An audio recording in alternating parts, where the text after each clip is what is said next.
शिक्षा व्यवस्था। इस संवाद को मैं चाहता हूं कि देश के लिए कोई दिशा बनाने वाला, दिशा स्थापित करने वाला बन जाए। इस दृष्टि से मैं कुछ तथ्य आपके बीच रखना चाहता हूं। हमारे भारत की शिक्षा व्यवस्था के बारे में एक बार अंग्रेजों ने बहुत गंभीर और खराब टिप्पणी की थी। सन 1931 में महात्मा गांधी गोलमेज सम्मेलन में भाग लेने के लिए लंदन गए थे और अंग्रेजों की सरकार के साथ उनका वार्तालाप चल रहा था। अंग्रेजों की तरफ से जो गांधी जी से संवाद करने वाली टीम थी या उनका जो समूह था, उस समूह के जो बहुत प्रमुख लोगों में से एक, उन्होंने गांधी जी को एक बहुत खराब बात कही। उन्होंने ये कहा कि अगर अंग्रेज भारत नहीं आते तो भारत की शिक्षा व्यवस्था तो कभी भी बन नहीं पाती। गांधी जी ने इसका विरोध किया और उन्होंने कहा कि अगर अंग्रेज नहीं आते तो भारत की शिक्षा व्यवस्था ज्यादा अच्छी होती, क्योंकि अंग्रेजों के आने के पहले की भारत की शिक्षा व्यवस्था बहुत ही उत्तम थी, ये गांधी जी ने कहा। तो अंग्रेज अधिकारियों ने गांधी जी से कहा कि आप ऐसा किस आधार पर कहते हैं? तो गांधी जी ने कहा कि मेरे देश को मैंने बहुत नजदीक से देखा है, गांव-गांव में मैंने प्रवास किया है, वहां जो कुछ भी शिक्षा व्यवस्था के पुराने खंडहर दिखाई दे रहे हैं, उनके आधार पर मैं कह सकता हूं कि भूतकाल में हमारी शिक्षा व्यवस्था बहुत अच्छी थी और बहुत मजबूत थी। उसी समय गांधी जी के साथ उन अंग्रेज अधिकारियों का विवाद हो गया और गांधी जी की गोलमेज यात्रा समाप्त होने के बाद अंग्रेज अधिकारियों ने अपनी तरफ से एक वक्तव्य जारी किया जो लंदन के सभी प्रमुख समाचार पत्रों में छपा और उसमें यह कहा गया कि गांधी जी को अपने देश की शिक्षा व्यवस्था के बारे में गर्व है, लेकिन उनके पास इस बात का कोई आधार और सबूत नहीं है कि भारत की शिक्षा व्यवस्था अंग्रेजों के आने के पहले कैसी थी। ये गांधी जी के पास कोई प्रमाण नहीं है, लिहाजा हम मानेंगे नहीं कि गांधी जी की बात सही है। और इस तरह से उस पर एक बहस चल पड़ी। भारत लौटने के बाद महात्मा गांधी ने उस बहस को बंद नहीं किया और लगातार उसको जिंदा रखा। गांधी जी के जो बहुत नजदीकी लोगों में से काम करने वाले एक व्यक्ति जो इस समय भी जीवित हैं और जो भारत के बहुत प्रमुख इतिहासकारों में माने जाते हैं, उनका नाम है प्रोफेसर धर्मपाल। जब भारत आजाद हो गया 15 अगस्त 1947 को, तो प्रोफेसर धर्मपाल जो गांधी जी के साथ भारत छोड़ो आंदोलन में शामिल हुए थे, उन्होंने गांधी जी को पूछा कि अच्छा अब मेरा काम क्या है? आजादी आ गई, सरकार बन गई, अब बताइए मेरा काम क्या है? तो गांधी जी ने कहा कि देखो मैं 1931 में गोलमेज सम्मेलन में लंदन गया था। उस समय अंग्रेज अधिकारियों ने मुझे ये कहा था कि भारत में अंग्रेज अगर नहीं आते तो भारत की शिक्षा व्यवस्था तो कुछ भी नहीं होती। मुझे ये बात सही नहीं लगती, लेकिन मेरे पास इसको साबित करने के लिए कोई प्रमाण नहीं है। मैं तुमसे उम्मीद रखता हूं कि तुम भारत की शिक्षा व्यवस्था के बारे में जितने भी संभव हो प्रमाण इकट्ठे करो, दस्तावेज इकट्ठे करो, तथ्य इकट्ठे करो और उसके आधार पर यह सत्य साबित करो कि अंग्रेजों से आने के पहले की भारत की शिक्षा व्यवस्था कैसी थी। धर्मपाल जी ने गांधी जी के इस वाक्य को या गांधी जी के इस कथन को अपने जीवन का उद्देश्य बना लिया और वो भारत छोड़कर लंदन चले गए। लंदन के बाद दुनिया के कई देशों में घूमते रहे, फ्रांस में रहे, जर्मनी में रहे, यूरोप के देशों में 40 साल उन्होंने अध्ययन और अध्यापन किया। बहुत समय तक वो पढ़ाते रहे, जीविका चलाने के लिए, कुछ पैसा बनाने के लिए, लेकिन मूल उद्देश्य ये था कि भारतीय शिक्षा व्यवस्था कैसी थी अंग्रेजों के आने के पहले, उसके प्रमाण एकत्रित करना, दस्तावेज एकत्रित करना और उनके आधार पर कोई अधिकार पूर्वक बात कहना। श्री धर्मपाल जी के 40 साल के अथक प्रयासों से कुछ हजार दस्तावेज मिले जो अलग अलग स्थानों से उन्होंने लिए। उनका एक साथ जब बैठकर विश्लेषण किया तो पता चला कि अंग्रेजों के आने के पहले की शिक्षा व्यवस्था बहुत ही अच्छी थी। अभी थोड़े दिन पहले हमारे देश में एक घटना घटित हुई, वो इससे बहुत जुड़ी हुई है जो मैं कहने जा रहा हूं। हमारे देश के जो वर्तमान प्रधानमंत्री हैं डॉक्टर मनमोहन सिंह, ये थोड़े दिन पहले ऑक्सफोर्ड विश्वविद्यालय में गए थे और इनको ऑक्सफोर्ड विश्वविद्यालय ने मानद डॉक्टरेट की उपाधि दी थी। जिस दिन ये समारोह आयोजित हुआ था उस दिन मैंने उसका लाइव टेलीकास्ट देखा था, सीधा प्रसारण। और उस सीधे प्रसारण में लगभग मैं 2-2.5 घंटे बैठा रहा टीवी के सामने, देखता रहा कि क्या क्या हो रहा है। उस कार्यक्रम में 40 मिनट का तो व्याख्यान हुआ डॉक्टर मनमोहन सिंह का, और उसके अलावा कुछ दूसरी औपचारिकताएं हुई। मनमोहन सिंह जी ने जो व्याख्यान दिया इस ऑक्सफोर्ड विश्वविद्यालय के पदवी ग्रहण समारोह में, वो बहुत ही तकलीफ देने वाला था और किसी भी स्वाभिमानी भारतीय नागरिक को नीचा दिखाने वाला था। उन्होंने अपने व्याख्यान की शुरुआत ही यहां से की कि हम अंग्रेजों के बहुत आभारी हैं जो उन्होंने भारत में आकर अपनी सरकार बनाई। हम अंग्रेजों के बहुत आभारी हैं जो उन्होंने भारत में आकर शिक्षा व्यवस्था दी। हम अंग्रेजों के बहुत आभारी हैं जो उन्होंने भारत में आकर न्याय व्यवस्था स्थापित की। हम अंग्रेजों के बहुत आभारी हैं कि उन्होंने भारतीय लोगों को विज्ञान सिखाया। हम अंग्रेजों के बहुत आभारी हैं कि उन्होंने भारतीय नागरिकों को विज्ञान और तकनीकी का अंतर समझाया। हम अंग्रेजों के बहुत आभारी हैं कि उन्होंने अंग्रेजी भाषा हमें बताई। और ऐसा ही वो 40 मिनट बोलते रहे। अगले दिन क्या हुआ, लंदन के सभी समाचार पत्रों में हमारे भारत के प्रधानमंत्री डॉक्टर मनमोहन सिंह का ये वक्तव्य छपा और इस वक्तव्य के साथ सभी समाचार पत्रों में संपादकीय टिप्पणी भी छपी। और ज्यादातर समाचार पत्रों के संपादकीय में ये लिखा गया कि हमारे देश के एक पूर्व प्रधानमंत्री विंस्टन चर्चिल ने सन 1945 में भारत के बारे में ये कह दिया था कि ये देश आजाद होने लायक देश नहीं है। और भारत के प्रधानमंत्री डॉक्टर मनमोहन सिंह ने कल लंदन में व्याख्यान देकर ये सिद्ध कर दिया कि भारत आजादी के इतने साल के बाद भी अभी मानसिक रूप से गुलाम है। जिस देश का प्रधानमंत्री अभी भी अंग्रेजों के गुणगान करता हो, उस देश की प्रजा की मानसिक गुलामी की स्थिति क्या होगी इसका अंदाजा हम लगा सकते हैं, वगैरह वगैरह। खूब लंबी संपादकीय टिप्पणी उस पर की गई। मेरे कुछ दोस्तों ने वो संपादकीय टिप्पणियां अलग अलग अखबारों से काट कर भेज दिया। उसके बाद मैंने डॉक्टर मनमोहन सिंह के लिए एक पत्र लिखा जो लगभग 250 पेज का है। वो पत्र नहीं, एक किताब हो गई। और मैंने उनसे कहा कि हमें बड़ी शर्म आती है कि आप भारत के प्रधानमंत्री हैं जो भारत के बारे में कुछ भी नहीं जानते। हमें शर्म आती है कि आप भारत के ऐसे प्रधानमंत्री हैं जिन्होंने भारतीयता का कुछ समझने की भी जीवन में कोशिश नहीं की है। भारत अंग्रेजों के पहले कैसा था, भारत की शिक्षा अंग्रेजों के पहले कैसी थी, भारत की तकनीकी और विज्ञान अंग्रेजों के पहले कैसा था, हमारा भारत अंग्रेजों के पहले उद्योग और व्यापार में किस स्थान पर दुनिया में टिका हुआ था, ये सब बातें अगर आप दस्तावेजों के आधार पर जरा समझें और जानें तो बहुत अच्छा होगा। आप अगली बार ऐसा गुलामी का वक्तव्य देने से बचेंगे। आपको सुनकर हैरानी होगी कि मैंने ये जो पत्र लिखा, ये पत्र मनमोहन सिंह के कार्यालय में पहुंचा और एक लाइन का उत्तर आया कि आपका पत्र मिला और हम उसको कार्यवाही के लिए भेज रहे हैं। अब कहां भेज रहे हैं कार्यवाही के लिए?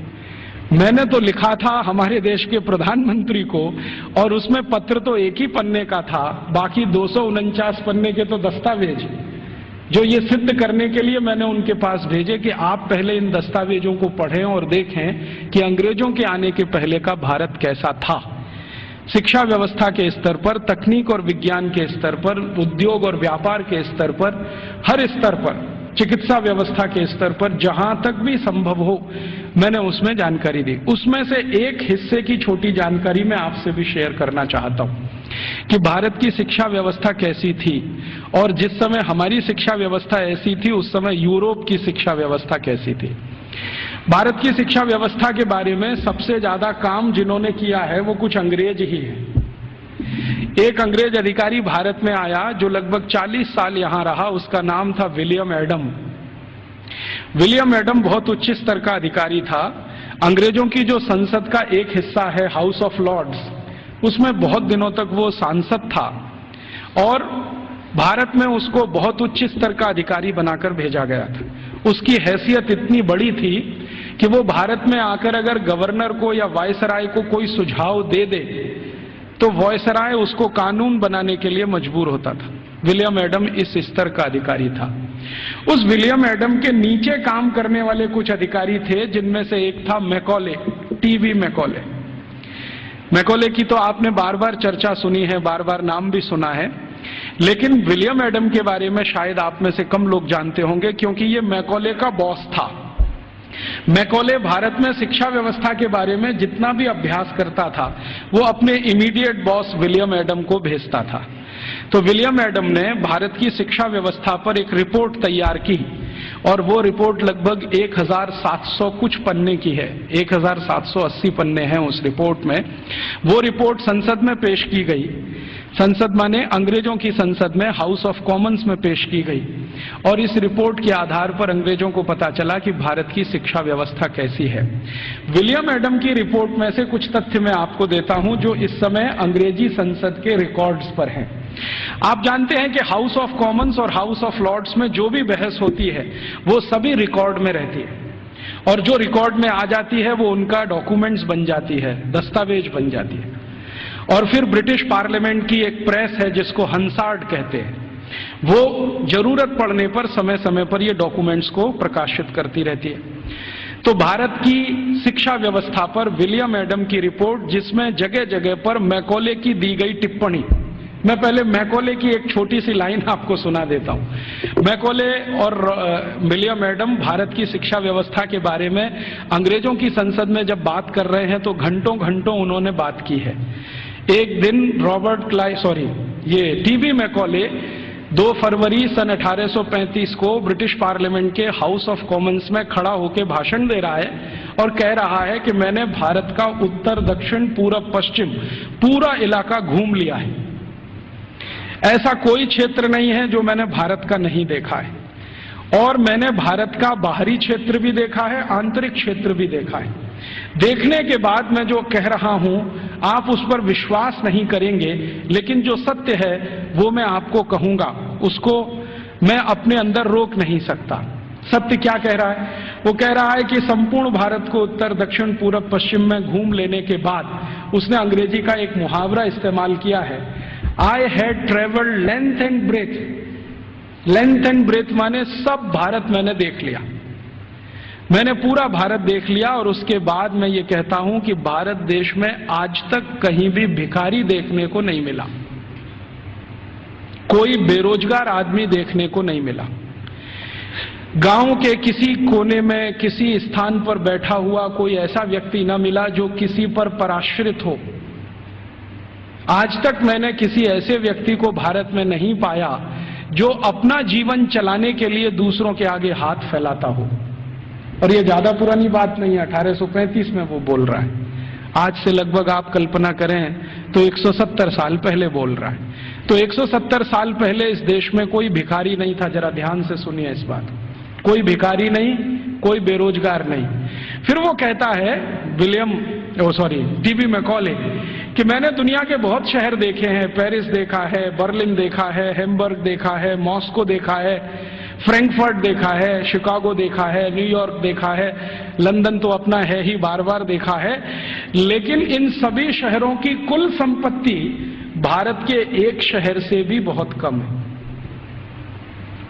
तो उसको पूछा गया प्रश्न कि बताओ वो कौन सा शहर है? तो कहता भारत का एक शहर सूरत और यूरोप के सारे शहर एक बाजू में, तो भी सूरत इन सभी पे भारी पड़ता है। इतनी संपत्ति, इतना धन मैंने उस शहर में देखा है। और वो कहता है कि इतना धन और संपत्ति जिस समाज के पास हो उस समाज को गुलाम बनाना एकदम मुश्किल है। वो ये कहता है, मैं ये तो नहीं कहता कि असंभव है, लेकिन मुश्किल बहुत है। फिर वो कहता है कि मैं एक सुझाव देना चाहता हूं ब्रिटिश गवर्नमेंट को, सरकार को, कि अगर भारत को गुलाम बनाना हो तो इनका वैभव, इनका धन, इनकी संपत्ति को खत्म करो।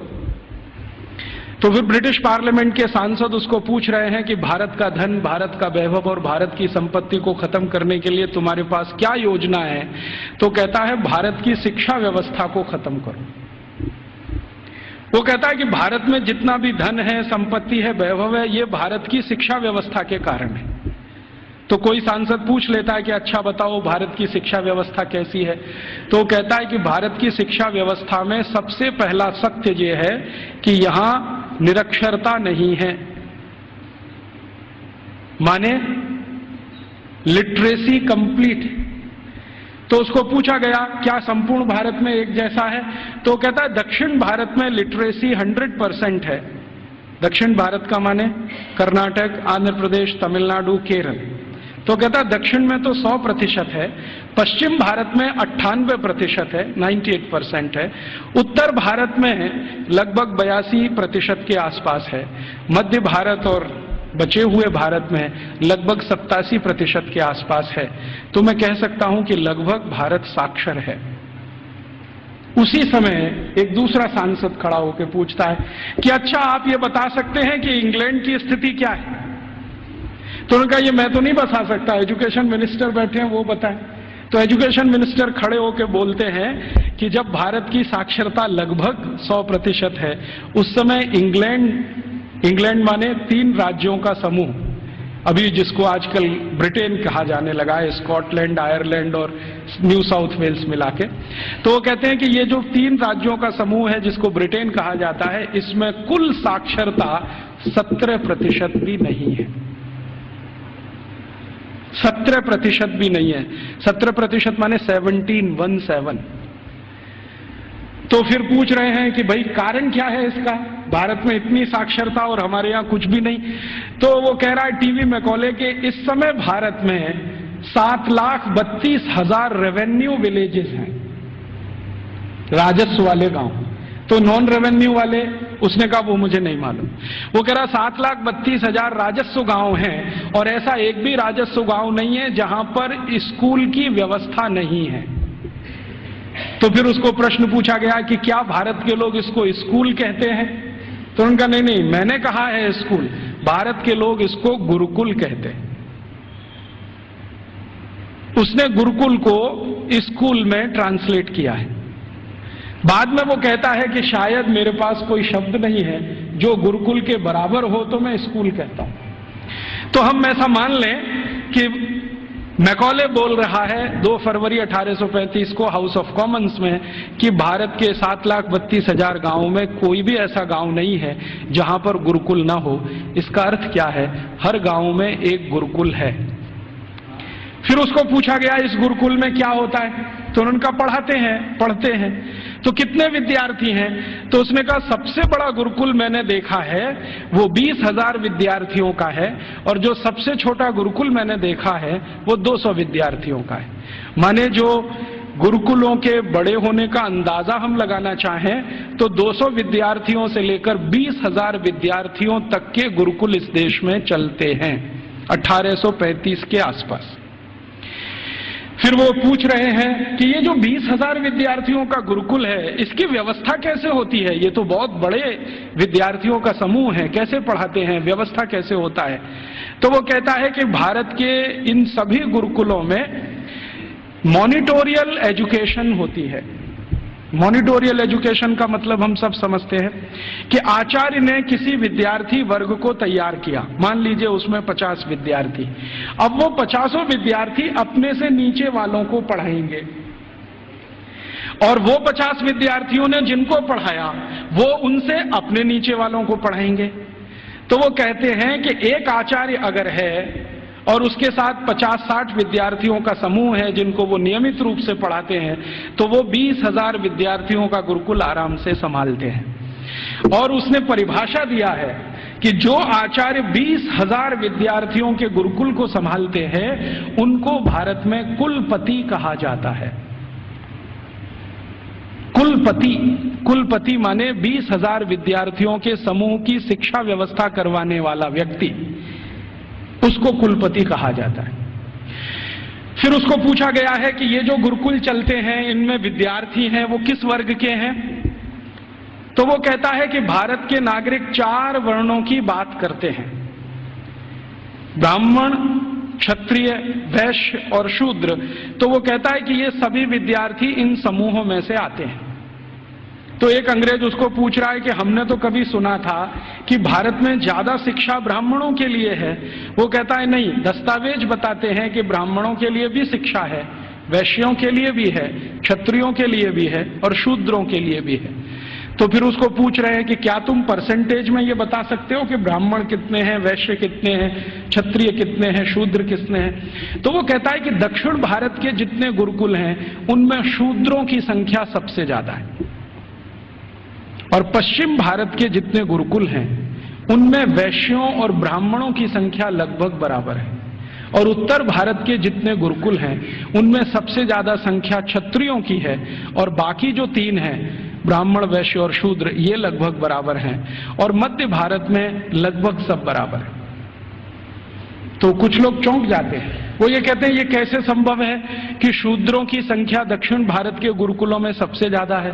तो वो कहता है शूद्रों की ही नहीं, दक्षिण भारत के गुरुकुलों में महिलाओं की संख्या, लड़कियों की संख्या भी सबसे ज्यादा है। तो वो एक उत्तर दे रहा है प्रश्न का, जिसमें वो बोल रहा है कि दक्षिण भारत के गुरुकुलों में लगभग 58% लड़कियां हैं और 42% लड़के हैं।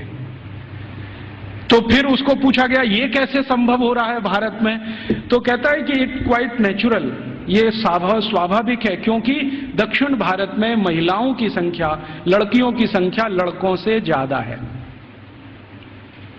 और वो कह रहा है वैसे तो भारत में सभी जगह लड़कियों की संख्या लड़कों से ज्यादा है, और आप जानते हैं कि 1881 में अंग्रेजों ने जब पहला सेंसस कराया, पहला जनसंख्या सर्वेक्षण कराया, तो उसमें भी रेशियो यही निकलता है, महिलाएं लगभग 53% हैं और 47% पुरुष हैं। तो वो कह रहा है कि गुरुकुलों में दक्षिण में लड़कियां बहुत ज्यादा पढ़ती हैं। फिर वो पूछ रहा है कि इन लड़कियों को पढ़ाने के लिए जो अध्यापक हैं, तो वो कहता है कि वो सब महिलाएं ही हैं। लड़कों को पढ़ाने के लिए पुरुष हैं, लड़कियों को पढ़ाने के लिए महिलाएं हैं। तो फिर उससे पूछा जा रहा है कि ये जो अध्यापक पढ़ाते हैं इनके लिए कोई ट्रेनिंग सेंटर है क्या? तो वो कह रहा है कि सभी गुरुकुलों के साथ उच्च अध्ययन केंद्र जुड़े हुए हैं, जहां पर इन अध्यापकों को तैयार किया जाता है, और तैयार होने के बाद वो गुरुकुलों में पढ़ाने का काम शुरू कर देते हैं। हर गुरुकुल के साथ एक उच्च अध्ययन केंद्र है। फिर उसके साथ पूछा जा रहा है कि अच्छा ये बताओ, भारत के इन स्कूलों में, माफ करो गुरुकुलों में क्या विषय पढ़ाए जाते हैं? तो वो गिना रहा है कि 18 विषय पढ़ाए जाते हैं। 18 विषय पढ़ाए जाते हैं। सबसे ज्यादा किस विषय पर जोर दिया जाता है? तो वो कहता है कि भारत के गुरुकुलों में सबसे ज्यादा गणित पढ़ाया जाता है। तो ये गणित कौन सा पढ़ाया जाता है? तो वो कहता है वैदिक गणित पढ़ाया जाता है। तो फिर अंग्रेज पूछ रहे हैं कि हमारे यहाँ एक कॉमर्शियल मैथमेटिक्स है, तो उनका भारत वाले उसको पढ़ते नहीं है और उसमें उनकी ज्यादा रुचि भी नहीं है, वो वैदिक मैथमेटिक्स में ज्यादा रुचि लेते हैं। फिर दूसरा कौन सा विषय है जो सबसे ज्यादा पढ़ाया जाता है गणित के बाद? तो कहता है दूसरा सबसे ज्यादा बड़ा विषय है खगोल शास्त्र, इसको सब भारतवासी पढ़ते हैं। फिर तीसरा कौन सा विषय है? तो वो कहता है मेटलर्जी, माने धातु विज्ञान। फिर चौथा कौन सा विषय है? तो वो कहता है कि कारीगरी। कारीगरी माने जो विभिन्न तरह की कारीगरियां गांवों में रहती हैं। हमारे सभी गांवों में 18 तरह के कारीगर होते हैं। कोई लोहे का काम करने वाला, कोई लकड़ी का काम करने वाला, कोई बांस का काम करने वाला, कोई मिट्टी का काम करने वाला। तो वो कह रहा है कि सभी गुरुकुलों में ये कारीगरी पढ़ाई जाती है। 18 विषय उसमें अलग हैं। फिर वो पूछ रहा है कि इसके आगे के विषय बताओ। तो कहते हैं वो कि एस्ट्रोफिजिक्स पढ़ाते हैं। एस्ट्रोफिजिक्स समझते हैं? मॉडर्न साइंस का विषय है, और भारत में 1835 में सभी गुरुकुलों में ये पढ़ाया जाता है, एस्ट्रोफिजिक्स। फिर और क्या पढ़ाते हैं? तो कहते हैं रसायन शास्त्र पढ़ाते हैं। रसायन शास्त्र के साथ और क्या पढ़ाते हैं? तो कहता है चिकित्सा शास्त्र पढ़ाते हैं। चिकित्सा शास्त्र में क्या विषय हैं? तो वो कहता है औषधि विज्ञान एक है और शल्य क्रिया दूसरा है, माने सर्जरी है और मेडिसिन है। और ऐसे ऐसे करके वो 18 विषय को गिनाता है। तो फिर वो पूछते हैं कि कैसे संभव है कि भारत के विद्यार्थी ये 18 विषय पढ़ लेते हैं। तो वो बताता है कि भारत के विद्यार्थियों को गुरुकुल में जब प्रवेश मिलता है तो वो सामान्य रूप से 5 वर्ष के होते हैं, और जब वो गुरुकुल से पढ़कर निकलते हैं तो उनकी उम्र 21 और 22 वर्ष की होती है। लगभग उनको इतना समय मिलता है 15 साल का, जितने में वो सब पढ़ लेते हैं। तो फिर उनको पूछा गया कि ये विषय कैसे पढ़ाए जाते हैं, रोज पढ़ाए जाते हैं? तो उसने कहा नहीं नहीं, रोज नहीं पढ़ाए जाते, एक एक करके पढ़ाए जाते हैं। एक एक करके पढ़ाए जाते हैं माने एक विषय लिया और उसको पूरे 1 साल पढ़ाया, या 8 महीने पढ़ाया, या 9 महीने पढ़ाया। जब वो पूरा हो गया तब उसको छोड़ा, फिर दूसरा विषय लिया, फिर तीसरा विषय लिया। ऐसे करके 15-16 साल में सब विषय पढ़ाए जाते हैं। फिर वो पूछ रहा है परीक्षा कैसे होती है? तो उनका भारत में परीक्षा होती नहीं है, परीक्षा नहीं होती है। तो कैसे पता चलता है? वो पूछ रहे हैं बहुत सारे एमपीज के एवेल्युएशन का तरीका क्या है। तो उन्होंने कहा कि यहाँ के जो आचार्य और शिक्षक होते हैं वो विद्यार्थियों को जब एक विषय पूरा पढ़ा देते हैं तो उसी के आधार पर उनके कौशल को जानने के लिए, हुनर को परखने के लिए कुछ काम उनको दे दिए जाते हैं। वो काम कितनी कुशलता से करते हैं इसके आधार पर तय होता है। ये नहीं है कि क्लासरूम में बैठकर 3 घंटे का कोई क्वेश्चन पेपर सॉल्व कर रहे हैं, क्लासरूम में रट लिया है और आंसर शीट पर वॉमिटिंग कर रहे हैं। ऐसा नहीं है भारत में। उसने मजाक में कहा है लेकिन ये गंभीर है समझने के लिए। तो उसको पूछा गया है कि अच्छा आप जरा बताओ कि हमारी इंग्लैंड की स्थिति क्या है, अगर ऐसी शिक्षा भारत में है तो इंग्लैंड में। तो कहता है जी इंग्लैंड में तो अभी 17% ही साक्षरता नहीं है। और वो कह रहा है कि जब भारत में 7,32,000 गुरुकुल है तो पूरे इंग्लैंड में कुल मिलाकर 240 भी स्कूल नहीं है, और जो स्कूल है उनमें गणित पढ़ाना तो किसी को नहीं आता है, वो एक ही विषय पढ़ाते हैं और वो है बाइबल, और कुछ पढ़ाने को इनको नहीं है। मुझे थोड़ा इंटरेस्ट आया विलियम एडम की रिपोर्ट पढ़ने के बाद, तो मैंने इंग्लैंड के पिछले 400 साल के इतिहास के दस्तावेज इकट्ठे किए। तो पता चला कि इंग्लैंड में 16वीं शताब्दी तक तो कोई भी स्कूल नहीं था। आप जरा ध्यान से सुनना इन बातों। 16वीं शताब्दी तक तो कोई स्कूल नहीं था। ईस्ट इंडिया कंपनी जब भारत आई है तब उनके यहाँ एक स्कूल खुला था, चर्च के पिछवाड़े में, गैरेज में। गैरेज समझते हैं, जहां गाड़ियां खड़ी की जाती हैं। एक गैरेज हुआ करता था जो मुश्किल से 15-20 फीट लंबा, 15-20 फीट चौड़ा, लंदन के एक चर्च में। ये लंदन में आप कभी जाएं तो उनका जो स्क्वायर है जहां पर उनकी पार्लियामेंट है उसके बगल में वो चर्च आज भी है, तो उसकी पीछे के हिस्से में एक छोटे से में स्कूल खुला था जो उनको पढ़ाता था बाइबल। तो बाइबल पढ़ाने वाले स्कूल उनके यहाँ शुरू हुए, उसके पहले तो कोई स्कूल ही नहीं था। तो इंग्लैंड और यूरोप के इतिहास क्या बताते हैं शिक्षा के बारे में, तो आप जरा सोचो और सुनो। यूरोप का जो सबसे बड़ा इतिहासकार, सबसे बड़ा दार्शनिक, सबसे बड़ा फिलोसोफर, सबसे बड़ा सब कुछ, जो यूरोप में भगवान के अगला अवतार माना जाता है, उसका नाम है प्लेटो। प्लेटो सबसे महान। वो ये कहते हैं ये तो ईश्वर का ही अंश है, माने ईसा मसीह के बाद यूरोप में अगर किसी की इज्जत है तो वो प्लेटो की है। प्लेटो के बारे में यूरोप के सारे अर्थशास्त्री, सारे के सारे दूसरे शास्त्री, चाहे वो फिजिक्स वाले हों, केमिस्ट्री के हों, बॉटनी के हों, जूलॉजी के हों, इंजीनियरिंग के हों, मेडिकल के, सब मानते हैं the whole of the European civilization is a footnote of Plato. मतलब यूरोप की पूरी सभ्यता जो है ना, प्लेटो के फुटनोट जैसी है। माने प्लेटो ने जितना कुछ लिख दिया है वो किसी पुस्तक के फुटनोट में अगर है तो उतनी ही पूरी यूरोप की सभ्यता है। मतलब यूरोप की सभ्यता का जनक प्लेटो ही है। प्लेटो ने अपनी जिंदगी में कई महत्वपूर्ण पुस्तकें लिखी हैं, उनमें से 2 का जिक्र करता हूं। एक पुस्तक उसकी जो दुनिया में सबसे ज्यादा चर्चित हुई है, द रिपब्लिक, गणतंत्र, और दूसरी पुस्तक जो बहुत चर्चित है पूरी दुनिया में, लॉज, LAWS, लॉज। ये 2 किताबें प्लेटो की सारी दुनिया में सबसे ज्यादा पढ़ाई जाती हैं, बहुत चर्चा होती है। द रिपब्लिक में प्लेटो लिखता है कि शिक्षा की जरूरत सभी को नहीं होती। शिक्षा की जरूरत सभी को नहीं होती। समाज का जो प्रभु वर्ग है, प्रभु वर्ग से मतलब सरकार चलाने वाला वर्ग, राजा और राजा के नजदीक, इन्हीं को शिक्षित होना चाहिए, बाकी को शिक्षित होने की जरूरत ही नहीं होती। क्यों? तो वो कहता है कि राजा और राजा के नजदीक का जो वर्ग है उसको आदेश देना है, बाकी को तो सब, शिक्षा की जरूरत तो सिर्फ राजा को है और राजा के नजदीकी लोगों को है। ये जो प्लेटो ने कहा, प्लेटो के बाद जो दूसरा उसका ग्रेट ग्रेट ग्रेट फिलोसोफर या उसका great great student Aristotle, Aristotle कहता है कि मेरा जो गुरु बोल गया है उसी पर मैं सहमत हूं। शिक्षा की जरूरत सभी को नहीं होती। समाज का जो प्रभु वर्ग है, माने जो संचालन करता है राज्य का, उसके राजा, मंत्री, मंत्रियों के नजदीकी अधिकारी, बस इनको पढ़ाई होनी चाहिए, बाकी किसी को नहीं। अरिस्टोटल के बाद जितने भी फिलोसोफर आए हैं और लेटेस्ट रूसो, देकार्ते, लेविनिज, ये सब अपनी अपनी किताबों में लिख रहे हैं शिक्षा की जरूरत किसी को नहीं होती। अगर जरूरत है तो थोड़ा राजा को है। माने यूरोप में प्लेटो के समय से चली हुई विचारधारा आज 18वीं शताब्दी के सभी दार्शनिकों तक सतत चली आई है। शिक्षा सबके लिए नहीं है, सिर्फ राजा के लिए और प्रजा के लिए। प्रजा को जरूरत नहीं है शिक्षा की, राजा के नजदीकी लोगों को जरूरत है।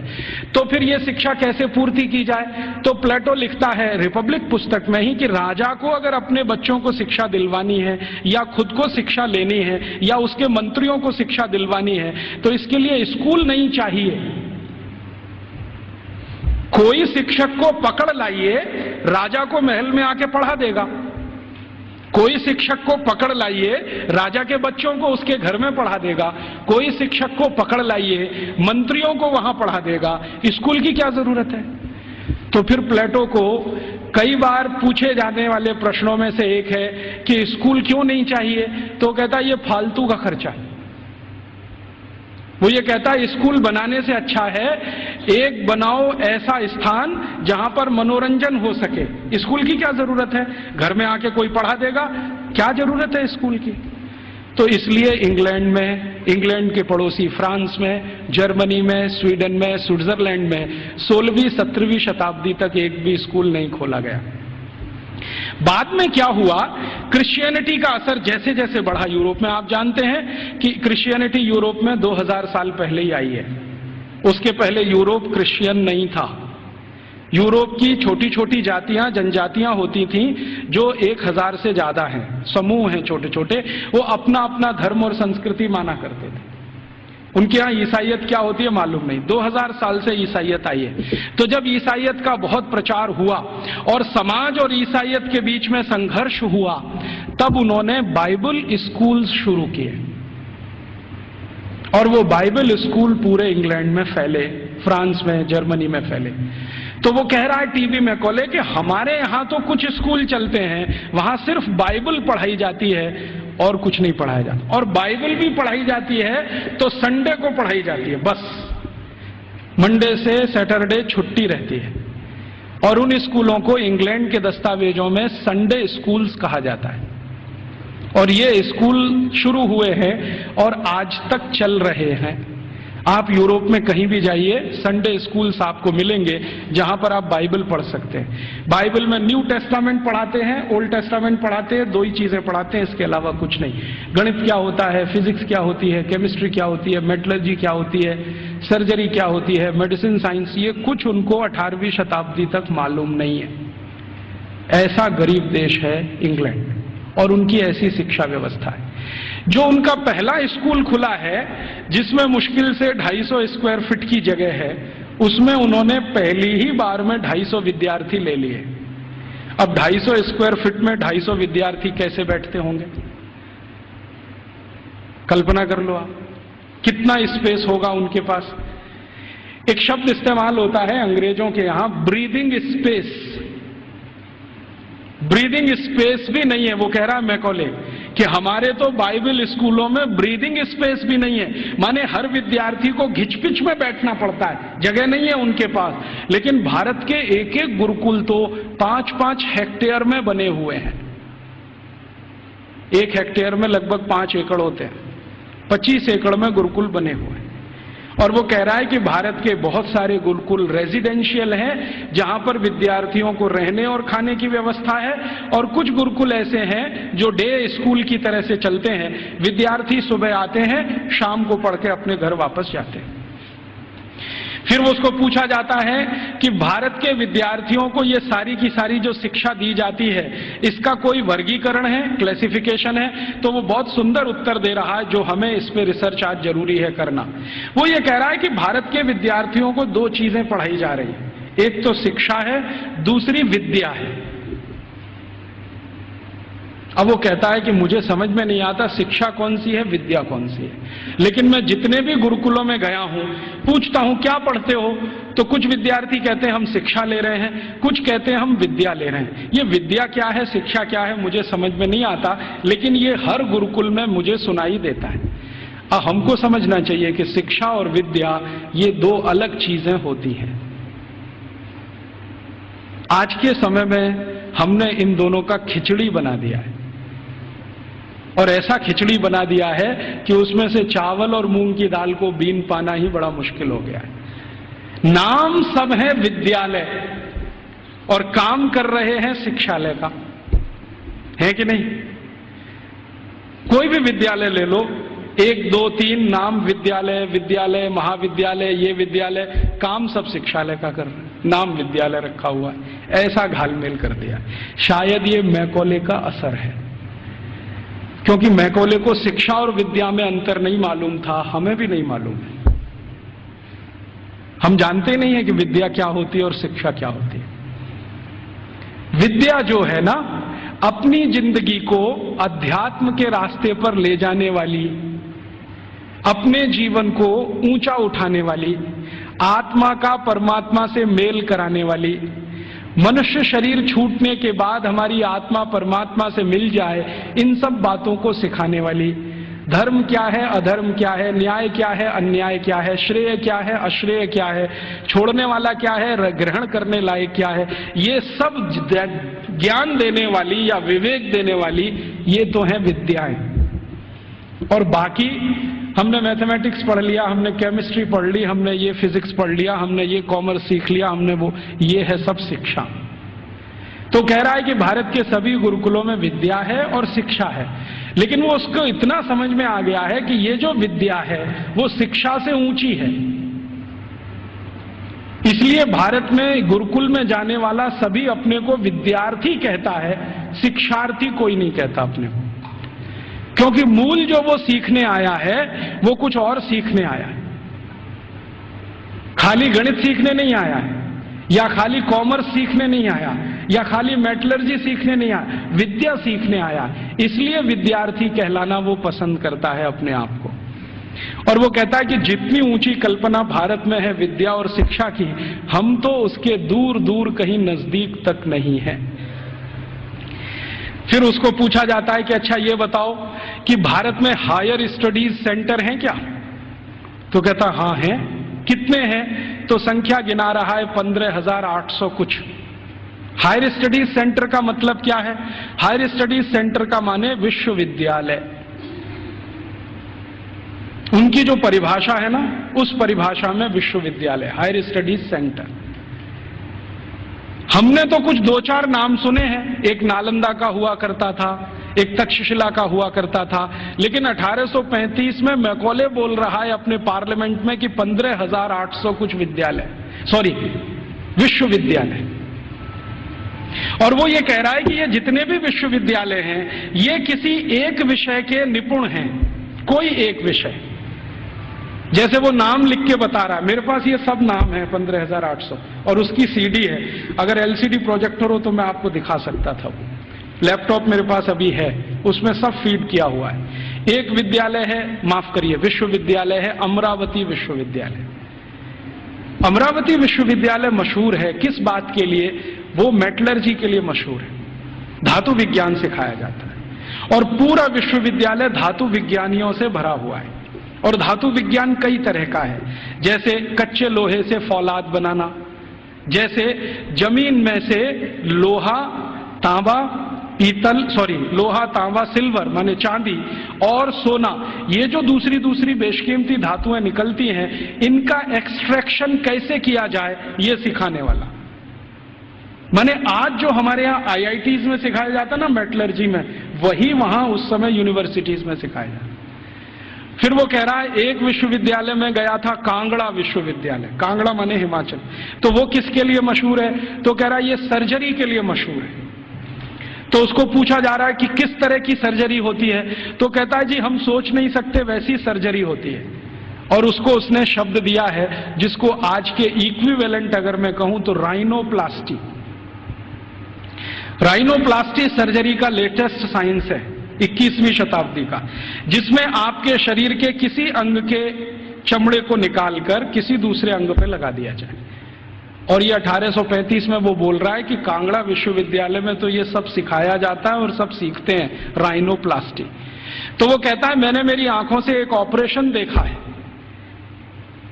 जिसमें पैर के नीचे के हिस्से से माने घुटने से नीचे के हिस्से से चमड़ी निकालकर नाक पर लगाई गई, और वो कहता है 21 दिन में वो पूरा ठीक हो गया है, पता ही नहीं चलता है कि इसका कोई ऑपरेशन हुआ है।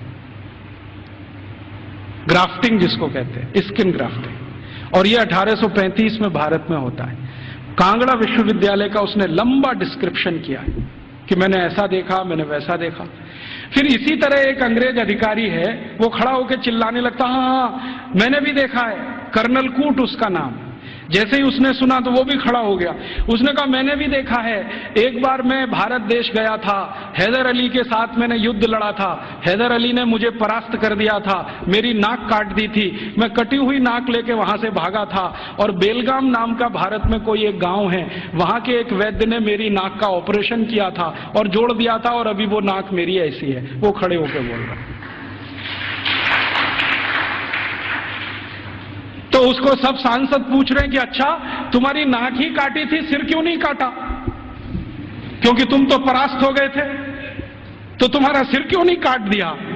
तो वो कहता है भारत के राजा बड़े दयालु हैं, उनके मन में बड़ी दया है, दुश्मन को भी पूरा मारते नहीं है, अंग भंग करके छोड़ देते हैं, और भारत में नाक कटना ही बहुत बड़ी बदनामी की बात है, हमारे यहां ऐसा कुछ।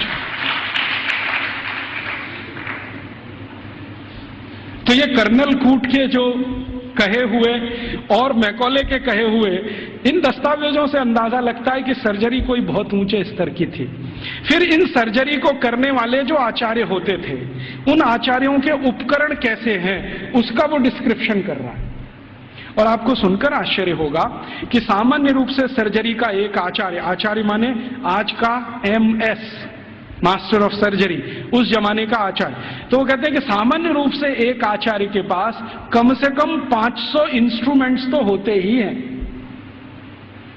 वो कहता 20 तरह की तो उनके पास क्लिप्स हैं, ये जो 2 वाली होती है ना पकड़ के, 20 तरह की, और सभी उच्च स्तर के लोहे से बनी हुई, जिनमें कभी जंग नहीं लगता। फिर वो कहता भारतवासी बिना जंग का लोहा बनाना तो 10वीं शताब्दी से जानते हैं, हमने उनसे ही सीखा है, हमको लोहा बनाने की तकनीक भारत से ही आई है, और ऐसा लोहा बनाना जानते हैं जिसपे कभी जंग नहीं लगती। वो आज भी कभी देखना हो तो चले जाइए, मेहरौली का खंबा खड़ा हुआ है। वो कहता इनको ऐसा लोहा बनाना आता है तो इंस्ट्रूमेंट अच्छे अच्छे बना लेते हैं। और वो एक मजे की बात कह रहा है कि जिस समय इंग्लैंड में हम चिकित्सा कराते हैं अपनी कोई बीमारी की, तो उस समय 1835 में इंग्लैंड में चिकित्सा क्या होती है जरा सुनिए, और यहाँ कोई एलोपैथी डॉक्टर हैं तो वो जरा ध्यान से सुने। 1835 में इंग्लैंड में चिकित्सा व्यवस्था होती है तो क्या है, एक ही चिकित्सा है उनके पास, हिप्पोक्रेटिस मेडिसिनल सिस्टम। एक हिप्पोक्रेटिस नाम का कोई आदमी हुआ इंग्लैंड में, ईसा से करीब 250 साल पहले, सॉरी ग्रीस में हुआ, इंग्लैंड में नहीं, ग्रीस में हुआ। तो उसने कुछ सिद्धांत दिए हैं, वही सिद्धांत एलोपैथी का मूल आधार है, सारे के सारे सिद्धांत। तो हिप्पोक्रेटिस क्या कहता है, वो कहता है शरीर में कोई भी बीमारी घुस गई तो उसका एक ही कारण है कि रक्त आपका दूषित हो गया है, कोई भी बीमारी हो, सर्दी हो गई, जुकाम हो गया, बुखार आ गया, खांसी हो गई, आपको डायरिया हो गया, डिसेंट्री हो गई, लंग इन्फेक्शन, कुछ भी हो गया, तो हिप्पोक्रेटिस एक ही बात में डायग्नोसिस देता है कि आपका रक्त दूषित है। अब इस दूषित रक्त को निकालो शरीर में से, यही चिकित्सा। तो वो कहता है कि भारतवासी चिकित्सा कैसी करते हैं और हमारे डॉक्टर कैसी करते हैं। वो कहता है कि जब मुझे बुखार आता है और मैं किसी डॉक्टर के पास जाता हूं तो वो मेरी हाथ की नस काट देता है और उसमें से खून निकलने लगता है, और वो कहता है ये खून जब तक निकलेगा नहीं तब तक बुखार तुम्हारा खत्म होगा नहीं। कभी कभी मुझे डर लगता है कि खून के साथ जान ना निकल जाए मेरी। और वो ये कहता है कि भारत में जो चिकित्सा व्यवस्था है इतनी अद्भुत है कि कुछ बुखार आ जाए, कितने से भी कितना बुखार आ जाए, वो कुछ चूरन खिला देते हैं और अगले दिन बुखार ठीक हो जाता है। अच्छा, ये जो कहानी उसने कही है, ये कहानी जॉर्ज वॉशिंगटन ने भी कही है। आप जानते हैं जॉर्ज वॉशिंगटन अमेरिका के राष्ट्रपति, और बल्कि पहले राष्ट्रपति, सबसे पहले राष्ट्रपति, अमेरिका की आजादी के बाद सबसे पहले राष्ट्रपति जॉर्ज वॉशिंगटन। आपको मालूम है उनकी मृत्यु कैसे हुई? उनको आया बुखार। तो ये जो हिप्पोक्रेटिस मेडिसिनल सिस्टम है ना, हाँ, एक ही सिस्टम है उनके पास, हिप्पोक्रेटिस मेडिसिनल सिस्टम, जिस पर उनके आप बहुत थीसिस लिखे गए हैं, बहुत काम हुए। तो उनको आ गया बुखार, और बुखार हो गया बहुत, 103 104 डिग्री।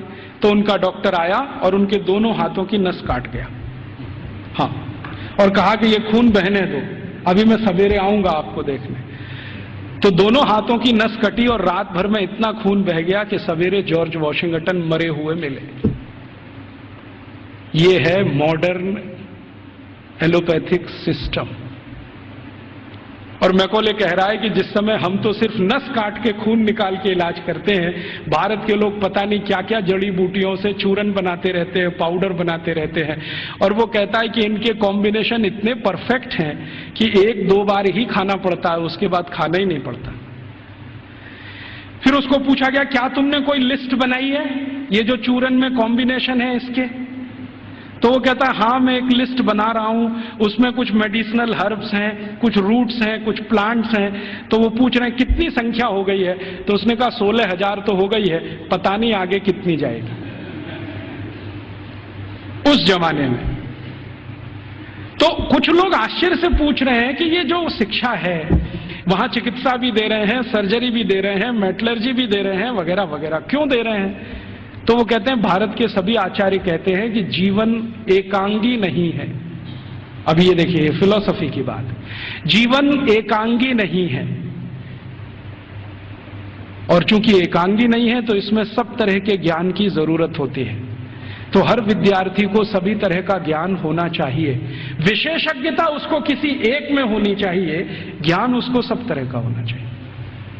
तो कहता है कि जो प्राइमरी लेवल की ज्ञान है वो सबको दी जाती है, मेडिसिन की, सर्जरी की, मेटलर्जी की, मैथमेटिक्स की। जब वो विद्यार्थियों की रुचि उत्पन्न हो जाती है तो किसी एक विषय में उनको विशेषज्ञ बना दिया जाता है, और फिर वो विद्यार्थी समाज में चला जाता है, उसकी शिक्षा पूरी हो जाती है, विद्या पूरी हो जाती है, फिर वो समाज को अपनी सेवाएं देता है। और वो एक बहुत महत्व की बात कह रहा है कि भारत के विद्यार्थी इन सब गुरुकुलों से जब पढ़कर निकलते हैं तो उनको संकल्प कराया जाता है, संकल्प कराया जाता है। और संकल्प क्या कराया जाता है? तो उनको ये कहा जाता है कि देखो, ये जो ब्रह्मांड जगत है, वो उसको अंग्रेजी में एक्सप्लेन कर रहा है, ठीक से नहीं कर पाया, कहीं गलती है वो मैंने ठीक कर दिया है, क्योंकि बहुत सारी चीजें उनके समझ की बाहर है जो हमारी समझ के लिए सामान्य है। क्योंकि हर सभ्यता में कुछ बातें विशेष होती हैं जो दूसरी सभ्यता में नहीं मिलती हैं, तो बाहर वाला आकर उसको जिस चश्मे से देखेगा, हमारा चश्मा उससे बिल्कुल अलग होगा। तो वो कह रहा है कि भारत में ऐसा बोलते हैं, मानते हैं कि ये जो ब्रह्मांड जगत है इसमें मनुष्य ही नहीं है, मनुष्येतर बहुत सारे प्राणी हैं, पक्षी हैं, जीव है, जंतु हैं, और सब भारतवासी मानते हैं कि सब में आत्मा है, सब में आत्मा है। और प्लेटो क्या कहता है? प्लेटो करे जरा इसका सोचो, वो रिपब्लिक में लिख रहा है और लॉज में उसको रिपीट किया है। वो ये कहता है आत्मा सिर्फ राजा में होती है, प्रजा में आत्मा ही नहीं होती।